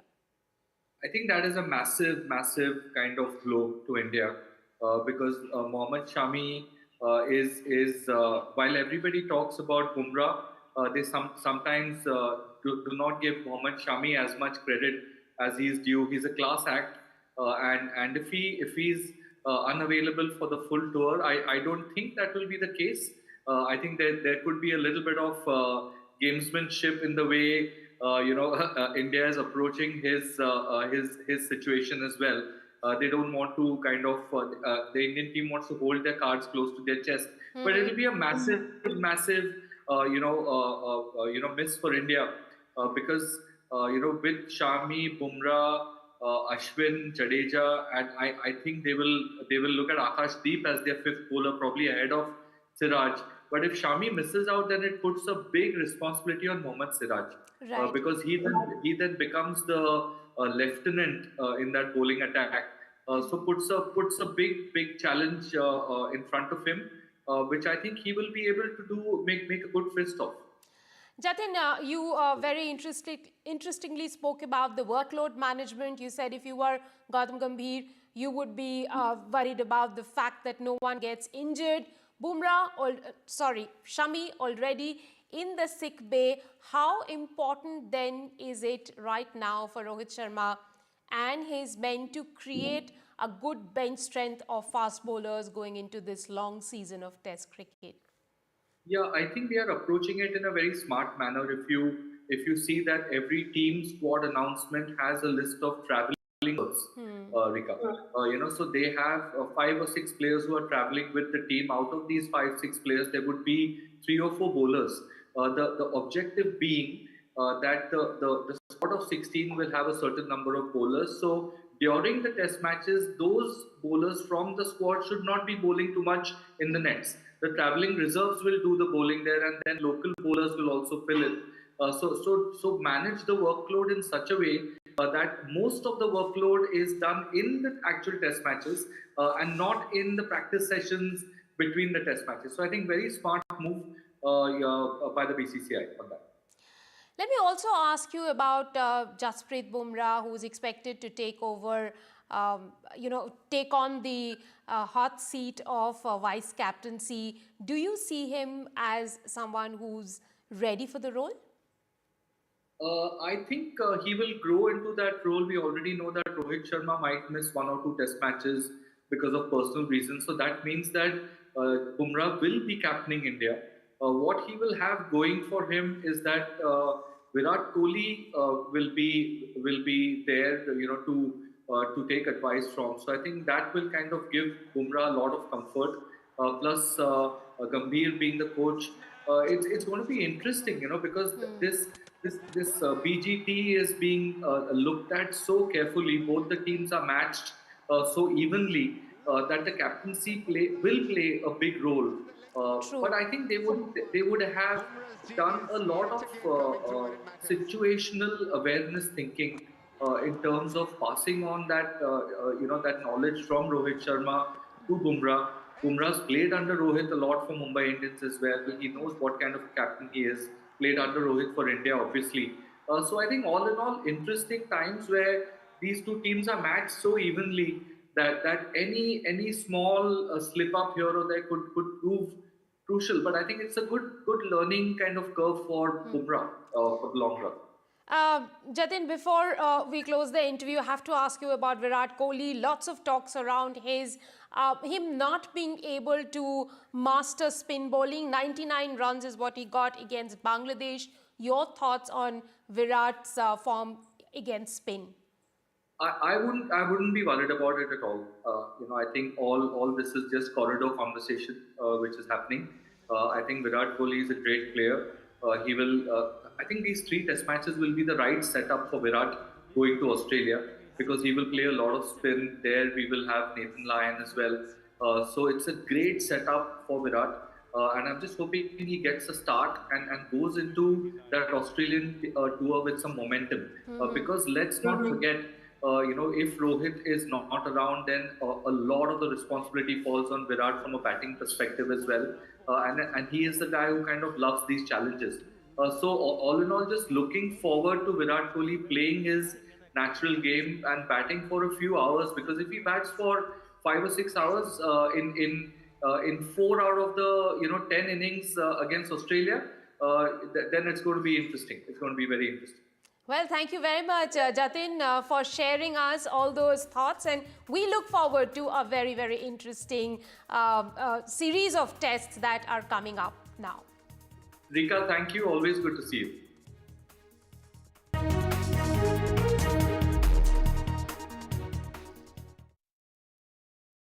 In a world of shifting power dynamics, India stands tall as a global force. Join us at the NDTV World Summit 2024, where Prime Minister Narendra Modi will unveil his transformative vision for the India century. Be a part of a summit of thought leaders and visionaries, shaping the world's future. NDTV World Summit, October 21st and 22nd on the NDTV network. Stay informed and entertained with the new and updated NDTV News app. You can watch all our channels live, listen to podcasts, read breaking and exclusive news from around the world and more. Download the NDTV app today and get access to the best journalism and storytelling on your smartphone or tablet. The NDTV app. News that matters to you. I don't care for no songs and proses. I don't care for no sweet boys with roses. All I want is a touch of love. New day, new show, a new experience. Start your day with the news, not views. We bring you stories that matter and impact your life. News that informs and keeps you ahead. From Maximum City, Mumbai, to the seat of power, Delhi, NDTV brings you the best breakfast show. Breakfast news on NDTV, 8 a.m. every day. I've been reporting on all issues big and small from Andhra Pradesh, Telangana, rest of South India, bringing you all the action, all that you need to know, all that you want to know. The energy of Maximum City is infectious. I bring in that energy in our news coverage from financial capital Mumbai. India's IT capital is always buzz. It's literally a city that never sleeps. And I keep you ahead on all the Bengaluru buzz. Covering from the southernmost part of India over the last 23 years, I bring in-depth and 360-degree coverage from the Dravidian heartland. The land of Mishti is also known for its bitter politics. I have seen much water flow under the Howrah Bridge, covering Bengal in all its vivid colors. In a world of shifting power dynamics, India stands tall as a global force. Join us at the NDTV World Summit 2024, where Prime Minister Narendra Modi will unveil his transformative vision for the India century. Be a part of a summit of thought leaders and visionaries, shaping the world's future. NDTV World Summit, October 21st and 22nd on the NDTV network. I've been reporting on all issues big and small from Andhra Pradesh, Telangana, rest of South India, bringing you all the action, all that you need to know, all that you want to know. The energy of Maximum City is infectious. I bring in that energy in our news coverage from financial capital Mumbai. India's IT capital is always buzz. It's literally a city that never sleeps. And I keep you ahead on all the Bengaluru buzz. Covering from the southernmost part of India over the last 23 years, I bring in-depth and 360-degree coverage from the Dravidian heartland. The land of Mishti is also known for its bitter politics. I have seen much water flow under the Howrah Bridge, covering Bengal in all its vivid colors. In a world of shifting power dynamics, India stands tall as a global force. Join us at the NDTV World Summit 2024, where Prime Minister Narendra Modi will unveil his transformative vision for the India century. Be a part of a summit of thought leaders and visionaries, shaping the world's future.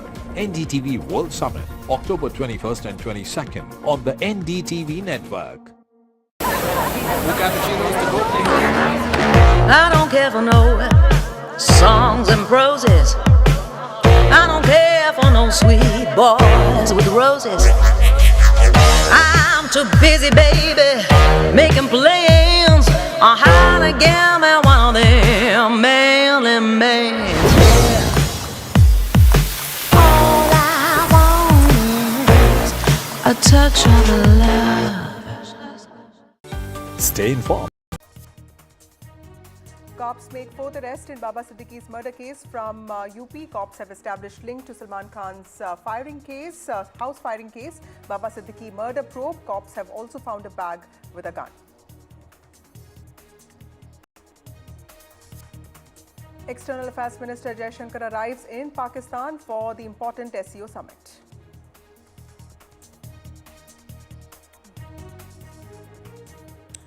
Well, the dates are out. Dates of what is being touted as the mother of all assembly elections, a state where the BJP faced a significant setback in Lok Sabha elections. Maharashtra will vote on the 20th of November in a single phase, and Jharkhand, critical for all political parties for its mineral wealth and identity politics, will voting on the 13th of November and also 20th of November. A lot has happened in Maharashtra in the last 4 years. Two big regional parties, Shiv Sena and NCP, have split, while the BJP did have the numbers of elected MPs in 2019. It did not have a majority. Differences, of course, erupted within the undivided Sena and the CM's face, and Uddhav Thackeray, while he became the CM with the Congress and NCP, the BJP has always did this as an inorganic, unholy alliance. But soon Eknath Shinde led the rebellion, tables turned, and a new government has been put in place. But in the Lok Sabha elections, the Mahayuti that had the BJP, Shinde-led Shiv Sena and Ajit Pawar-led NCP faced a setback. But Haryana elections have undoubtedly emboldened the predictions when it comes to BJP's of being the most popular political party that it was in 2014. Shiv Sena MP Milind quick chat. Thank you, Mr. Deora, for speaking to NDTV. The poll dates are out. How confident are you, sir, about the Mahayuti's win, considering what happened in Haryana? Well, I'm confident. I'm never overconfident. That's my nature. And I'm confident based on because of several issues. Number one, Vasudha, I think it's important to note that in 2019, the Mahayuti, which is the NDA, received a second consecutive term.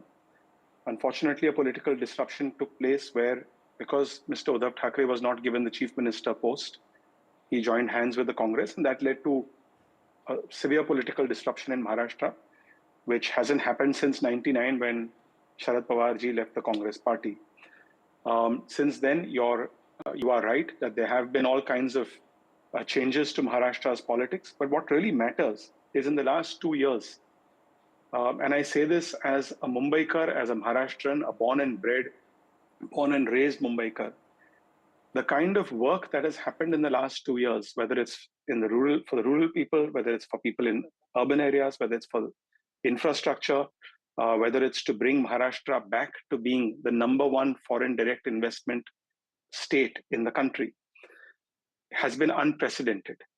And the chief minister's leadership, his style of working, his accessibility, his his work schedule, grueling work schedule, in my opinion, is an X factor in this Maharashtra elections.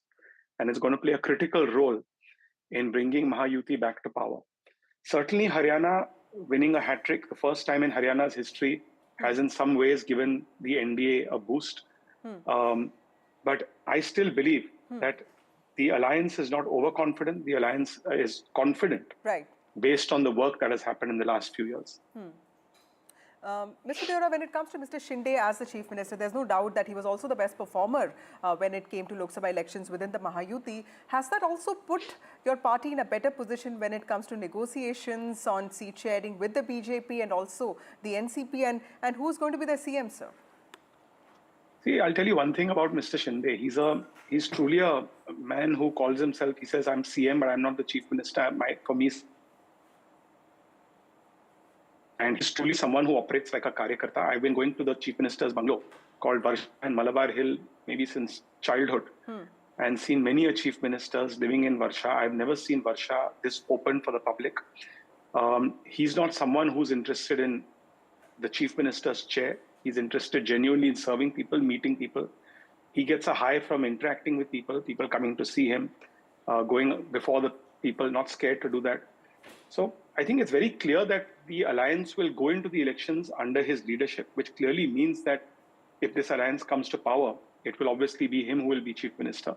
But this is something which is not for a studio debate. This is something which will happen and be discussed internally. But what's very interesting is that until a few months ago, until before the Lok Sabha elections, Uddhav Thackeray ji was very clear that he's the Chief Ministerial candidate. After the Lok Sabha elections, things changed. After Haryana elections, things changed again. And now there's not just confusion, but in fact, there's a big question mark as to who will be the Chief Minister. If they come to power, will it be from someone from the NCP Sharad Pawar group? Will it be someone from the Uddhav Thackeray group? Will it be someone in Congress? So here there is complete clarity. There is no ambiguity as to who we are projecting as the Chief Minister face going into the polls. And that's a very critical development. Right. Mr. Deora, also in the last few days, we have seen many incidents such as Baba Siddiqui's murder or the rape of minors in Badlapur and a couple of other instances which have also led to these allegations and a feeling that the law and order situation in Mumbai has taken a hit. Will that also not affect your party's prospects? Look, people are free to politicize these incidents. I, in fact, welcome the politicization of these incidents. I wouldn't say don't politicize it because we have a counter question and answer to if the law and order situation in Maharashtra is so bad, why is it that Mumbai has not seen a terror attack for the last 10 years, which was the norm from 2004 to 2014? I myself was an MP at the time and many a times had to petition the government of Maharashtra and the government of India. 400 people in Mumbai lost their lives in those 10 years. Not a single terror attack, mind you, in the last 10 years in Mumbai city. People feel safer going to movie theaters, going to the market, going to events, celebrating festivals. Women feel safer in Mumbai than they do in any other city in India, and I can say that confidently. If the law and order situation has deteriorated, look at the state of Gadchiroli, which was a Naxal hotbed until a few years ago. Today, it's become the steel hub of India. Today, recently, a Bhumi Pujan, a foundation laying ceremony was done by a large steel company in Gadchiroli, which will provide jobs to 7,000 local youth. In fact, there is a huge correlation between the deteriorating law and order situation in Maharashtra during the MVA government and Maharashtra losing its #1 position as the state that attracted the most amount of foreign direct investment. In fact, Maharashtra has traditionally been the #1 state to attract FDI in India. It fell to #2 during MVA. One of the reasons for that was because the chief minister at the time was openly giving a clean chit to a rogue police officer who was going and planting bombs outside the homes of industrialists, trying to extort money from them. And that led to a flight of capital, not just among large industrialists, but even among small traders who felt that if this can happen to large industrialists, what would be happening to us? Right. There was blatant extortion happening in Maharashtra. So I think it's very unfair for the opposition to make a claim that their law and order situation was better than this situation. This is a government which takes law and order very, very seriously. Yes, if an incident has happened in Badlapur where a janitor of a school was found molesting young children, has the government taken action immediately? That's the question to ask. If today there is a person, a leader of a political party who has been assassinated, is the government taking action? Is the police moving swiftly to find out who are the culprits, working across the state with different law enforcement agencies in India and in different states? That's happening. Okay. It is very unfair to call the Mumbai police, Mumbai police, I can tell you, is unarguably India's most professional police force. Okay. So I welcome the politicization of this because when someone criticizes this government for a law and order failure, they must answer why did the chief minister of the time say that rogue police officer who was found extorting money from industrialists, why did the chief minister at the time make a statement on the floor of the assembly that please don't compare him to Osama bin Laden? Okay, Mr. In fact, Deora, I personally that's very believe he's worse than interesting, sir, Osama bin Laden. But I need to also ask you this. What is your answer to the opposition when it's raising questions on these last-minute decisions that the MBA government has been taking, be it, the Diwali bonus for BMC workers or constitutional status to SC Commission, and also the most important thing, doing away with toll charges in Mumbai. Opposition has said that the timing of this shows that all these decisions are politically motivated. Now, in India, where you have elections every 6 to 12 months, every decision a government takes, whether it's a state government or the central government, one can criticize it for being politically motivated. So I guess that's a separate issue, which is why we need to examine the one nation, one election concept. But all of these are issues which, in fact, some of these are issues which the opposition was talking about. It's just that this government had the guts and the conviction and the political will to implement them. In fact, giving some kind of a stimulus package to women of this state and of this country is not something new that other political parties have not talked about. But as the chief minister rightly mentioned in a news conclave, he says there's a difference between khatakhat and fatafat politics. Some parties and some political leaders simply say khatakhat, but they don't actually go down to implementing it. Okay. And he went ahead and implemented. So I think there's a huge difference, firstly, and I say this as a fiscal conservative myself. There's a huge difference in announcing freebies like free power, free water, which you can argue is some form of revenue, versus giving a stimulus to people who need it the most. Actually, yeah. On the stimulus issue, there seems to be consensus among all political parties across the political spectrum. Is it good, bad, right, wrong? That's a separate issue. But there is enough data to suggest that Keynesian economics, which gives a stimulus right in the hands of the people. Yeah, that's a very valid it boosts the economy. argument, sir. But that's very different from a Revdi scheme. So this government is certainly steering clear from that. The government doesn't want this to become a welfare state. Maharashtra is So an you're drawing economically a progressive distinction state. between what is a freebie and what is actually, a necessary stimulus. But Mr. Deora, let me also ask you my last question. The transfer of votes has been cited as, a challenge, with what happened with the Mahayuti in 2024 elections of Lok Sabha, particularly with regard to NCP. Devendra Fadnavis has also spoken about it. How are you going to address that problem, sir? Look, what has happened in Maharashtra, as I said, please rewind to 1999. The last big disruption before 2019 was when Mr. Sharad Pawar left the Congress party. After that, the largest political disruption happened in 2019, when the Mahayuti got a second consecutive term. But Uddhav Thackeray and the Congress came together unimaginable. As a result of that, what is very clear is that Uddhav Thackeray's core vote has clearly moved out. But Congress's vote, which is largely minorities, religious minorities, have moved to Uddhav Thackeray. So that's something which has happened. There's a realignment in Maharashtra politics. What will be the fallout of that? Time will tell. But there was also a fake narrative during the Lok Sabha elections that, if Narendra Modi ji becomes Prime Minister of India again, the constitution will be changed, reservations will be stopped. That fake narrative was debunked in Haryana. And the Haryana win, I think BJP did a good job of explaining to the Haryana voters that what was stated by the opposition was clearly lies, innuendos, trying to mislead the people. Right. And that is something which all parties in the Mahayuti and in the NDA will be very aware of it in the Maharashtra election. So there have been a lot of lies. There are tons of lies that have happened in the last few months that I've been seeing. Right. Small thing I tweeted recently about the race course of Mumbai, which is going to generate 300 acres of public land, green spaces for the city of Mumbai. Right. The opposition was lying about it just till recently. And just yesterday, a decision was taken that it will remain a green space. Right. So there are so many lies which need to be debunked. Yes, I would say that the Mahayuti certainly has to be more aggressive in countering these lies, which it seems to be doing right now. But that happened during the Lok Sabha election. It did catch us unaware, but that will not happen in the assembly election, and I can assure you of that. Okay, thank you, Mr. Deora, and all the best for you in that fight. Mumbai and, of course, Maharashtra is all battle ready now. It will vote on the 20th of November. The dates were announced today, but there were also some very important takeaways from what the CEC, Chief Election Commissioner Rajiv Kumar, said today with respect to the claims of the Congress party with regard to working of the EVMs and the alleged malfunctioning of the EVMs. The CEC has countered all of that. Let's take a look at what he said today in that important press conference. The schedule for Maharashtra, this will be in single phase. The notifications, date of notifications are in front of you.